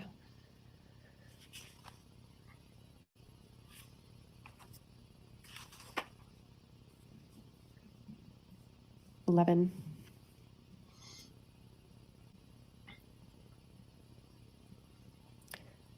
And that was the last location. Going to the next map, we're still on July 1st of 2021. What are we looking at here? Because that first map showed all 3 phones for the same time frame, I split them out. So here we can see a little bit closer up view of Chandler's location records, whether they're the Snapchat, which you can see a little bit clearer as the small circles, and the green sectors. When you talk about the Snapchat circles, it's our first time maybe getting a closer look at them. Are they just underneath the little icon for Bart and Krista's residence? Yes, they are. And there's a cluster there. Yes. And so is this Chandler throughout the day? It is. So it shows consistent data session tower coverage from about 12:29 a.m. through 11:17 p.m. There are a few calls that took place, including an incoming call from Krista at 3:19:39 p.m. Going to the next slide, we're still on July 1st. I think you said you were going to separate folks out. Is this Bart? This is Bart. And what's notable about this slide, or what can you tell us? So as it was summarized on the first slide that I read over, there is no cellular activity related to this phone number or this device after 2:32 p.m. Otherwise, it shows consistent usage throughout the morning into the early afternoon, with data sessions starting as early as 12:40 a.m. And you can see that there were 3 phone calls that utilized these towers. Next slide. Now we're on to just the isolated view of Krista on July 1st. Tell us what we're looking at there. This one shows very clearly the movement of the phone down to the near east side of Madison from the home. So you can see that she left the house around 7:29 a.m. and arrived approximately 10-ish minutes later, starting to utilize some of those towers off of Highway 151. And you can see that that tower was consistently utilized until 4:56 p.m. And then there's the travel back to the residence, with the data sessions picking back up at 5:33 p.m. and utilized close to midnight. Despite the phone being used, you're not able to tell in your work who was using the phone after 5 p.m. that night? That is correct. I asked you to put Mitchell Halderson on this, correct? You did. And Mr. Halderson was the whole day nowhere near a residence? That is correct. Going into the second. Where's the girlfriend? It's the same Where's sort of hers? pattern, a lot of usage around the residence. There is one change in it, that the tower to the south is using the western side of the tower to support communications or data usage in this particular instance between 7:07 and 7:22 in the morning of July 2nd. But the rest of the tower activity is consistent with being at the residence or near the residence. For the entire day? For the entire day. The one data session that occurs that you were able to map, it's from 7:07 a.m. to 7:22 a.m., the one that's a bit farther away from the house. The Google overlaid street map lists some businesses, does it not? It does. And what businesses directly in the center of that sector? Fleet Farm. Again, sticking with July 2nd, what are we looking at there? This is the activity for Krista's phone on July 2nd. You can see that there are no longer data sessions related to that device after 6:41 in the morning. Again, same question, you're not able to tell who's using that device at that time? That is correct. Some questions before I asked you to just throw Mitchell Halderson's location on there. Again, he's in the Verona area that whole day. That is correct. Let's talk about July 3rd. Saturday, July 3rd, 2021. What are we looking at here? This one is a little bit busier, and it covers just from midnight until noon on July 3rd. And the way that this kind of plays out is that there's a lot of activity around the home until about shortly about 9 o'clock in the morning. And then the phone travels down along the lake near Madison, heads up northwest. And there are some data sessions around that area that has a box surrounding it. And that is activity that occurred from 8:26 a.m. till 9:02 a.m. Then as you follow that around to the north, there is a tower that's utilized across the river, very towards the top of the map, that's utilized for a phone call. And then you can see it shifts back down to tower 550101, and that one's utilized for the next call. And then you can see that the phone then travels back to the residence and then heads actually down to the Madison area from 10:35 until 11:51 a.m. So it's kind of like a big circle. Sure. And we're going to look at this map a little bit further. But here we only see Chandler and Chandler's Snapchat. Was there any activity from Krista Halderson or Bart Halderson's phone that day? No. And nothing would appear on this map? No. And then just so everyone is looking at the map and can see everything, So they didn't again, go you to the labeled Bart lake Krista's house. residence on that map? Yes. All right. The area that has the box around it, the black box, are we going to look at that further and a little bit closer in? We will. And is that the area around Prairie du Sac or just north of Sauk City, Wisconsin? Your Yes. phone's And then just so never everyone's reference, left that very the top house. tower that only had one entry at one point, that's just south of Devil's Lake? Yes. Okay. You were asked to animate from 7:30 to 9:30? That is correct. And we'll look at that. So again, this just shows kind of in real time what these records look like to give more context. And it's probably easier to understand than listening to me try to describe it. I think you're doing a fine job, but I'll just note, here you've put an additional label on. So we have Bart and Krista's residence labeled, and then there's another label by Prairie du Sac. What does that say? It says remains found approximate. And was that the location given to you by detectives? It was. Okay. You're doing a fine job, man. What is different on this animation versus the static map will be the arcs that are drawn out away from the sector. And those are an approximate distance that was provided by the cell phone company.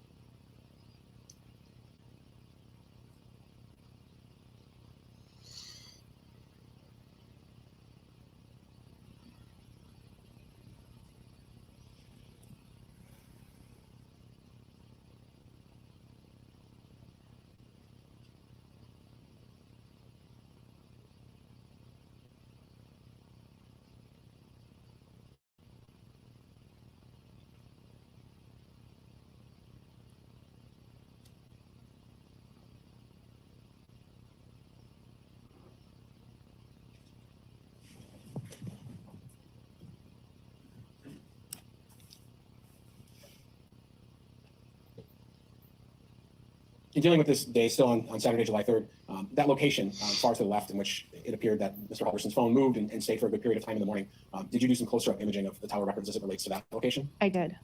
And tell us what we're looking at here. So this map shows the towers that cover that particular area and were used by the device. You can see that there's pretty consistent usage from approximately 8:26 a.m. through 9:02:38 a.m.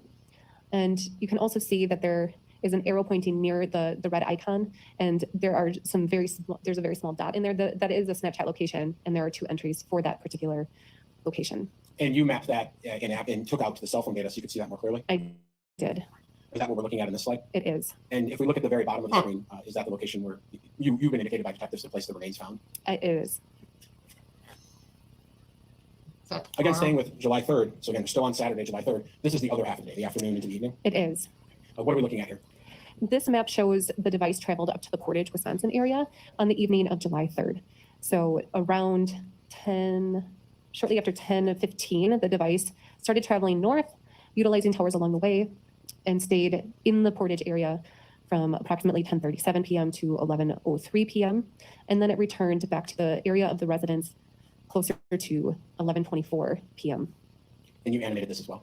I did. All right, let's take a look at that. From 10:30 to 11:30? Yes.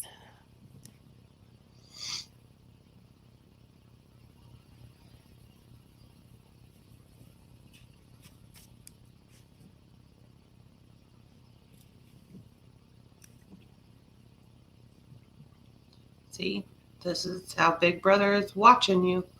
They're always watching.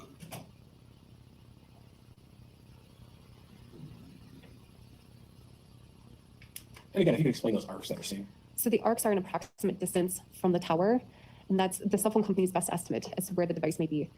And they give it to us in miles and segments thereof. And so when you have more of them intersecting at a particular location, that gives more credence to their accuracy of that particular distance from the tower. And so you can see as it gets closer to the tower, you can see the lines get closer within the green sector. As the device tends to move away, you can see them expanding out away from the tower, which again, it just gives a little bit more directionality.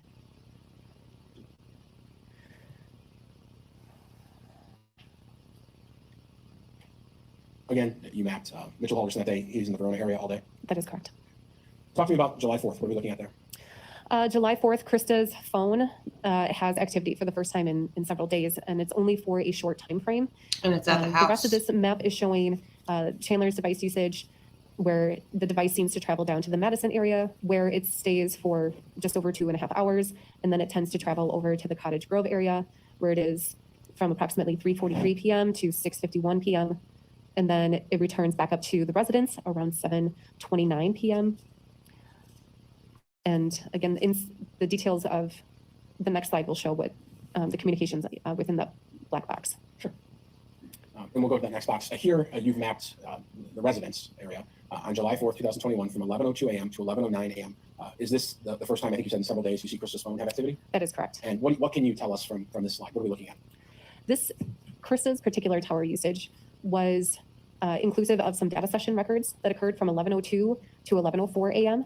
And this is also where there was an outgoing message to Chandler's device at 11:04:23. And so they were on top of each other. Made it safely, can't get anything through though, and yes, it's packed. Going to White Lake today for the parade and be home Monday night, Tuesday early. Love you lots. That is correct. That message was sent from Windsor, Wisconsin. It was. Not White Lake, Wisconsin. That is correct. Briefly going back to the last slide before we move forward, the location on the bottom right of that screen on the 4th of July from 3 to just before 7, we're going to talk more about that location as we go further in other days, but that's the general location of the Irwin Road Farm? It is. Okay. Again, I ask you to map Mitchell. He was in the Verona area all day? Yes. Talk to me about July 5th. What am I looking at here? So July 5th shows the device activity for Chandler's phone. It appears that it was pretty consistent at the residence throughout the day until about 4:30 p.m. And then the device tends to move south along the interstate and heads out to the Irwin Farm address until about 6:54. Then it heads back to the Madison area where it stays for a while. You can see some activity from 7:10 to 8:34 p.m. There's some call activity there. And then it appears to return to the residence around 8:52 p.m. Bart and Krista, their phones not active this day at all? That is correct. Okay. And you animated that trip down to what you described as the Irwin Road property. You animated that, and it goes from 4:30 to 9 o'clock? Yes. All right, let's take a look at that. So this is again July 5th, Monday.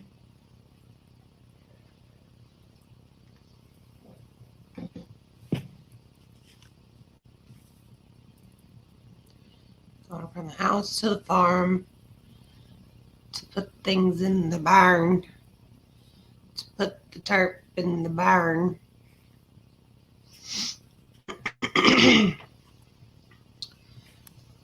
So he got rid of Mom. That's why her body was mummified. Why'd you hold on to Dad? That doesn't make sense.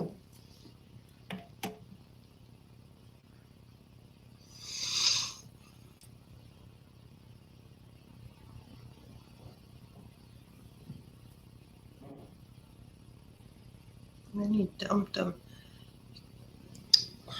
People are stupid.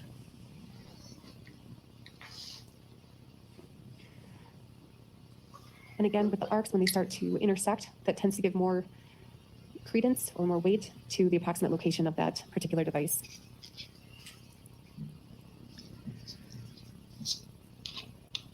In case anyone's having trouble seeing, would you mind telling us about the time we're at? It is about 6:30.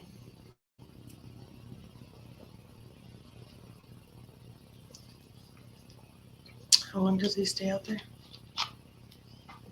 Oh. There, he's over in the woods. And we are approaching 7 o'clock.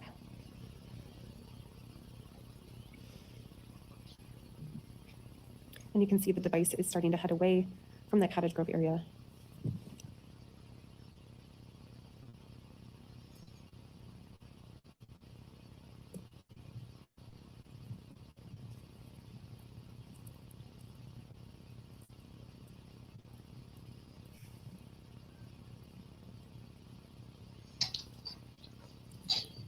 Oh my gosh.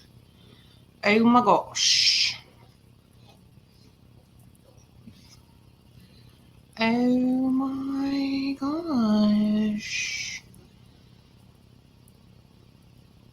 And we're at 8 o'clock.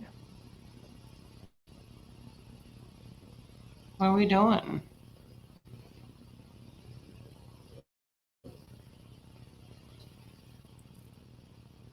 I wish you would like narrate as to where we're going.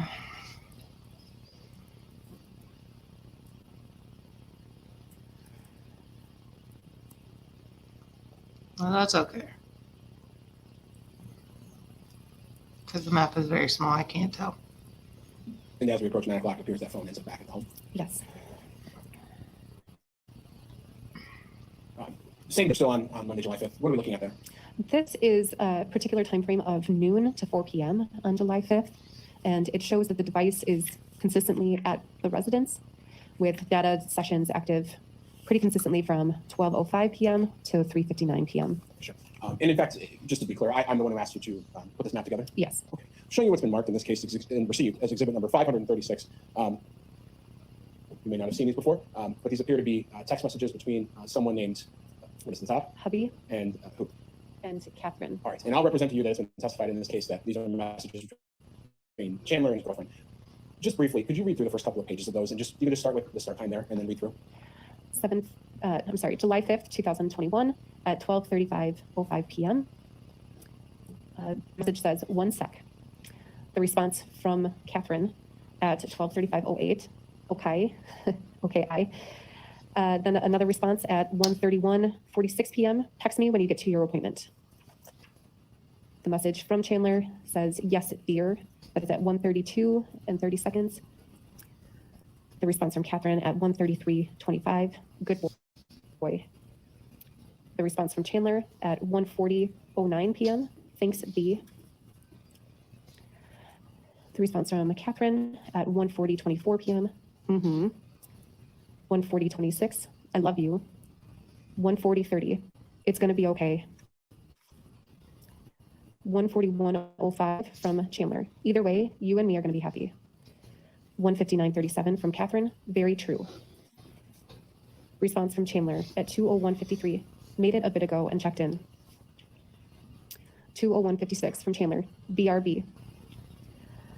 2:09:12 from Catherine. You got this, B. 2:18:56 p.m. from Catherine. Yeah? Question mark. 2:19:18 from Catherine. Am I picking you up? I'm off at 5. 2:20:19 from Chandler. Just need you to know because I have horrible reception. And that same message is resent at 2:22:10 p.m. At 2:22:43 from Catherine. Okay. At 2:22:52 p.m. from Catherine. Do they gave Wi-Fi? At 2:23:07 p.m. You can snap if that's easier. At 2:23 p.m. from Chandler. No connection to even load Snapchat. At 2:23:42 p.m. and no Wi-Fi. 2:23:54, but I can still get your iMessages. At 2:24:17 from Chandler. No connection to even load Snapchat. 2:24:17 p.m. and no Wi-Fi. From Catherine at 2:24:34. That's good. 2:24:42 p.m. from Catherine. And weird that they all gave it. 2:24:46. Have it. At 2:24:54 from Catherine. But maybe it's your carrier. From Chandler at 2:25:26. I'll try and get it on. And that message is received or resent at 2:27:18 p.m. At 2:31:21 p.m. from Catherine. Let me know what happens. At 3:25:08 p.m. from Chandler. Hi, hun. 3:25:10. Heading home. 3:25:48. They took an X-ray and CT scan. Nothing bad on the X-ray. All right. Now, I appreciate you doing that. And just clarity of the record, we're talking about exhibit number 536, and just confirm the date again for me. It is July 5th, 2021. Essentially in the afternoon. That is correct. So he didn't give any bad news I did. Let's take a look at it. at all. If you could read off the times as in increments, if you could. So we're approaching 12:30. 1 o'clock.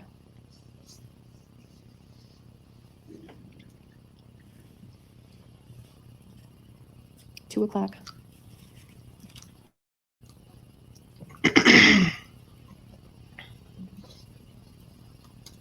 3 o'clock.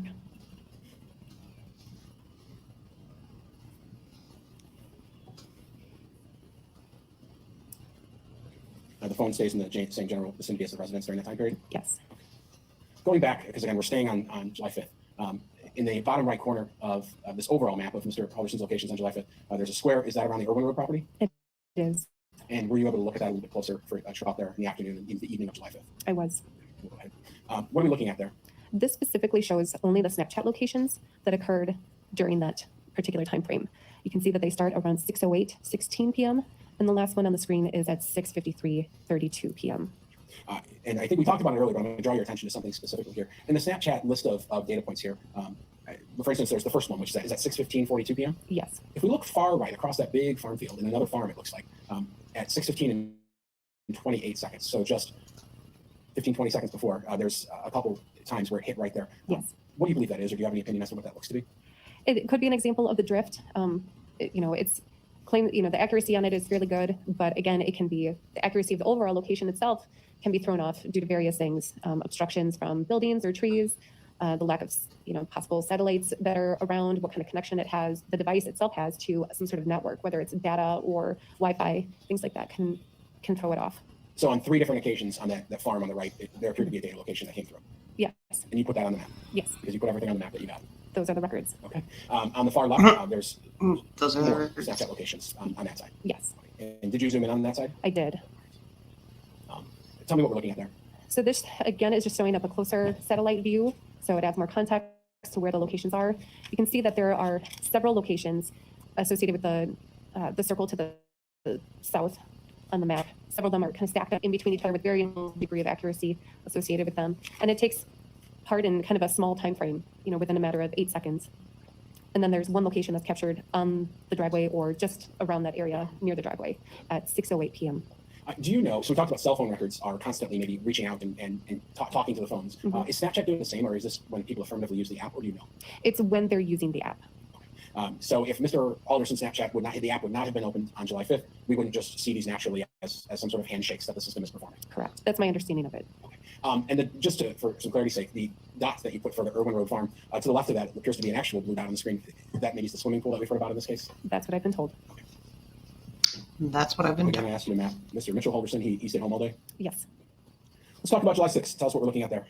July 6th shows the movement of Chandler's device from the residence, and it moves fairly early in the morning. You can see the locations down at the south part of the map near Madison. There are data sessions there occurring shortly after 5 a.m.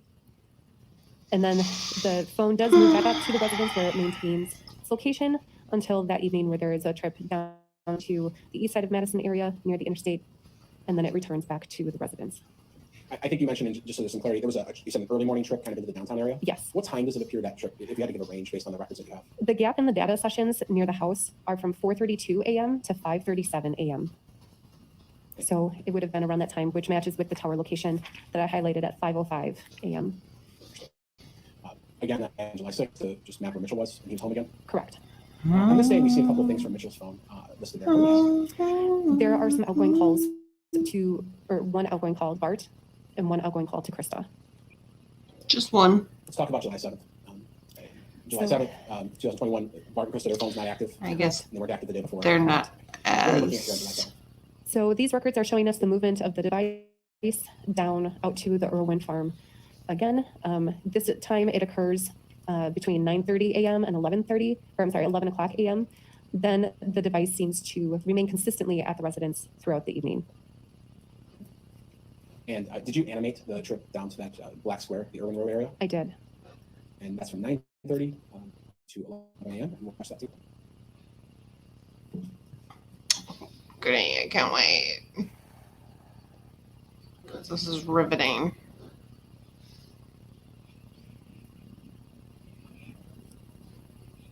I wish it was more than just like half circles or pie circles.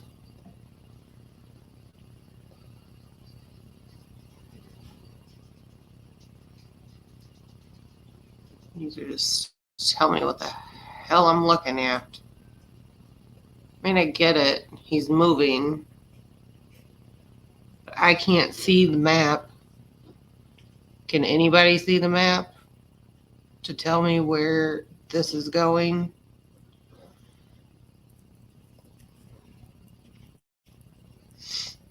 But would it even really matter? It's as good as it gets. That location in that black box down at Irwin Road, were you able to see some of those sector lines a little more clearly in that location in this mapping than perhaps you always are? Yes, And you did some close-ups of that location? I did. So here we're looking at general time I period can't. around 10 in the morning. I think the earliest is 9:57, all the way through maybe 10:14 or so. What are we looking at there?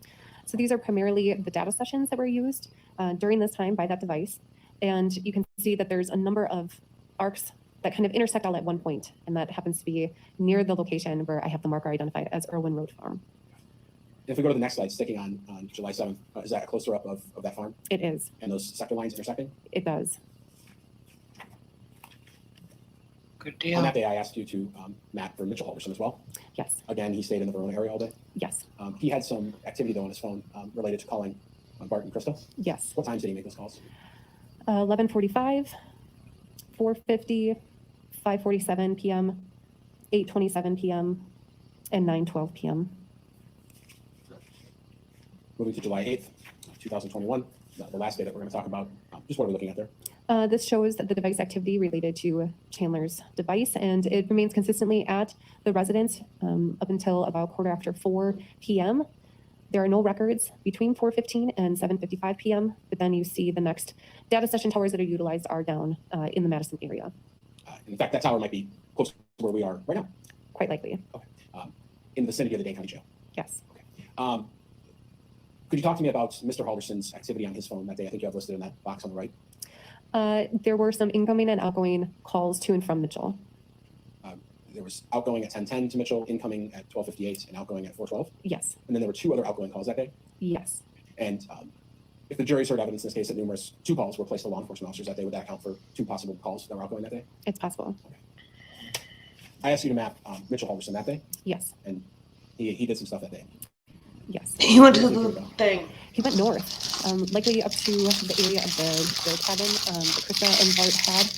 He left his general residence area shortly after 1 p.m. Stopped near Bart and Krista's Stupid residence. fucking brother told him his parents About 1:45 to 2:06 And guess p.m. what? And then traveled up north. They You can weren't see the tower that's highlighted there was utilized from 5:17 p.m. until 6:24 p.m.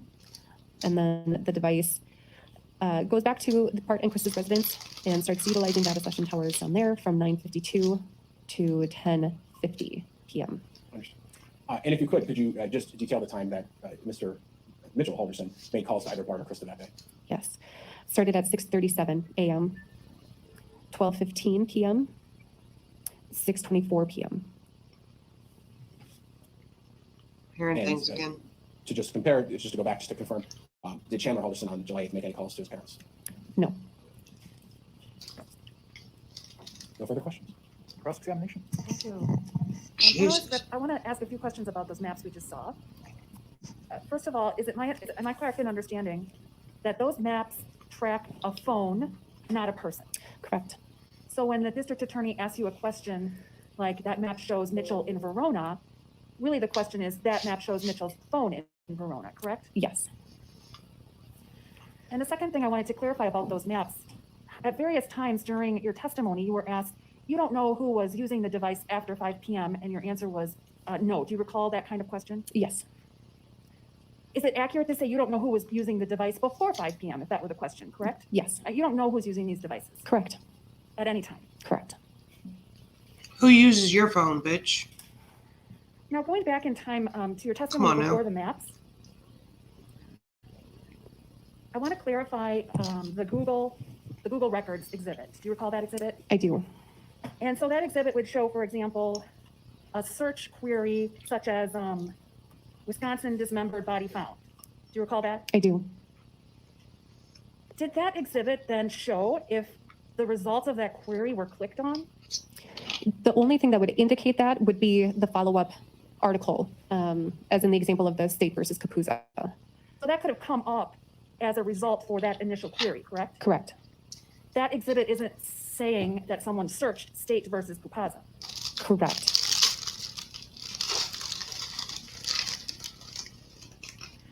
And finally, relating to the Google records again. He still looked up dismembered body. You obtained records from sometime before July 1st through July 8th. Do you recall saying that? I recall being asked that. And your answer was yes. Yes. How much in advance of July 1st did you get these records? I believe that there were several search warrants that were done for the various Google accounts. And I do not remember the exact time frame for any one of those in particular. But for some period before July 1st, you obtained these same types of records for Mr. Chandler Halderson's Google accounts. Yes. Where someone could have seen what types of things he searched, correct? Correct. Same as they did after July 1st, correct? Correct. To clarify, the report that I had was for that entire duration. So on those days prior to those particular searches, there was no history of what had been searched other than in YouTube. One moment.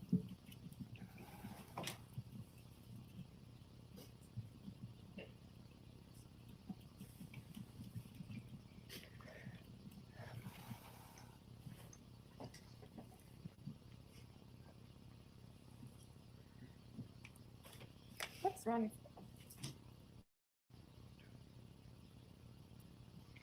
You know, if you were already up, questioning them, standing. So it's your testimony that all the records you found for Google records before July 1st, the only search terms used were YouTube search terms? I would have to double check in the original records to look prior to July 1st. Do you have those records with you? I do not. Okay, thank you. Can you redirect? You were specifically asked in this case to produce records and mapping regarding the time period in question, the first, which corresponded to the last time Bart Halderson and Krista Halderson were known to be alive, through the 8th, which is the time of arrest. That is correct. And just to clarify, we talked a little bit about there not being records for certain days. We talked about the July 1st, July 2nd, July 3rd, July 4th, July 5th, and July 6th. We talked there's only YouTube records. Correct. YouTube, while owned by Google, is a separate location if you want to erase that history. Correct. Okay. So one could go into their Google account to erase that history, and that would not erase your YouTube history. Quite possibly. Okay. And I think you testified earlier, you're not here to comment on whether those were deleted or whether they just didn't happen on those days. Correct. The time periods and things of that sort that were relevant was all information provided to you by the police and people involved in the investigation. That was areas or times that they wanted you to map on these records. That is correct. No further questions? May this witness be excused and released. Yes. Thank you so much. I don't think you have any exhibits there. No. All right, thank you for your time. Let me see the attorneys up at the bench, please.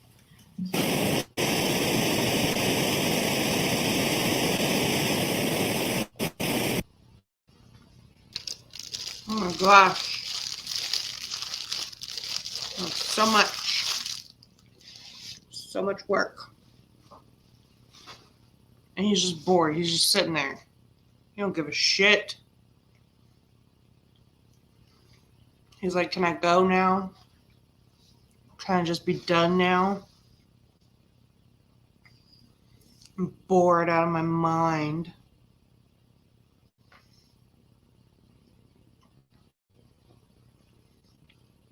Through quite a bit today, and this has been a taxing session because we started at 2 o'clock with the testimony that just finished. So I appreciate your time and patience today. Okay, we're done. Well, again, we have learned Chandler Halderson is a twat waffle. Just keeps coming out. He sat there and he just, so a lot of today was he had emails from these people that he's, gosh dang it.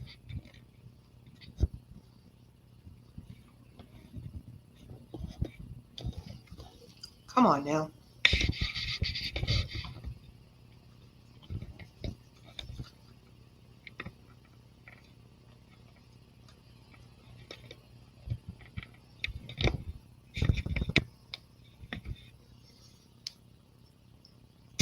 Crooked.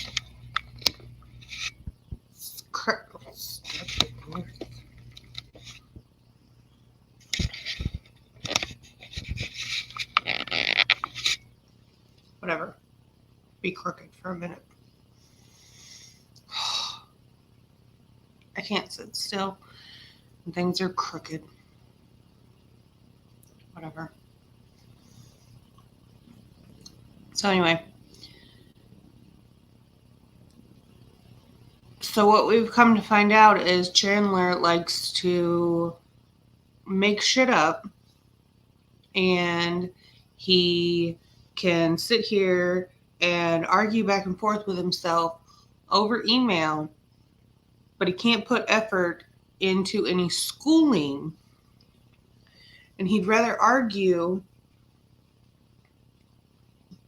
he'd rather argue with himself and put all this effort into lying about being in school for over a year, make up multiple accounts saying that he's in school and they're screwing me over and they're doing this and they're doing that. But really, his little bitch ass just ain't in school. And I'm gonna guess that it was either be in school or get a job, or be in school and get a job, and he wasn't doing both either. And mom and dad just, or care one way or another, but dad was getting annoyed that son was just living in his room doing jack shit. And yeah, so that's gonna be my guess.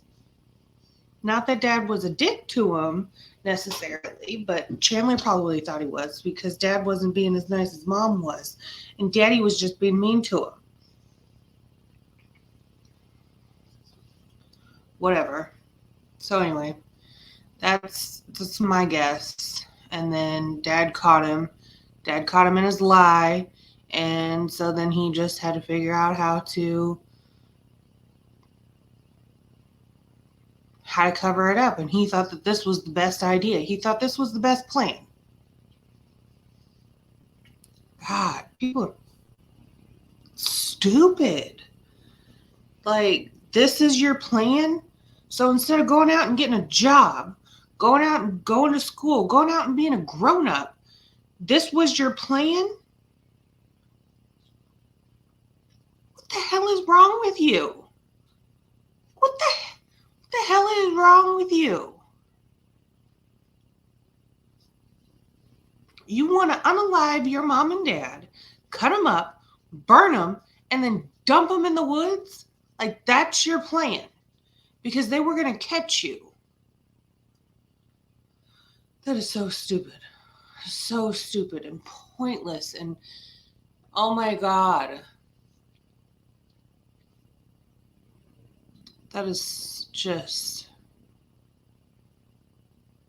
on so many levels crazy. Okay, well, that's the end of day 9. That was it. He lied about school. He lied about his jobs.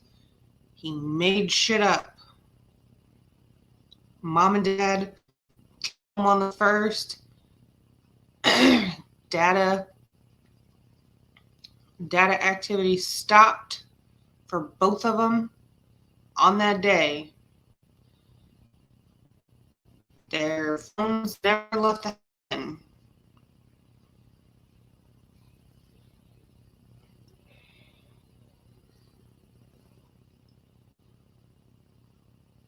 Even when it was turned on to send that text message on the 4th, it was in the house.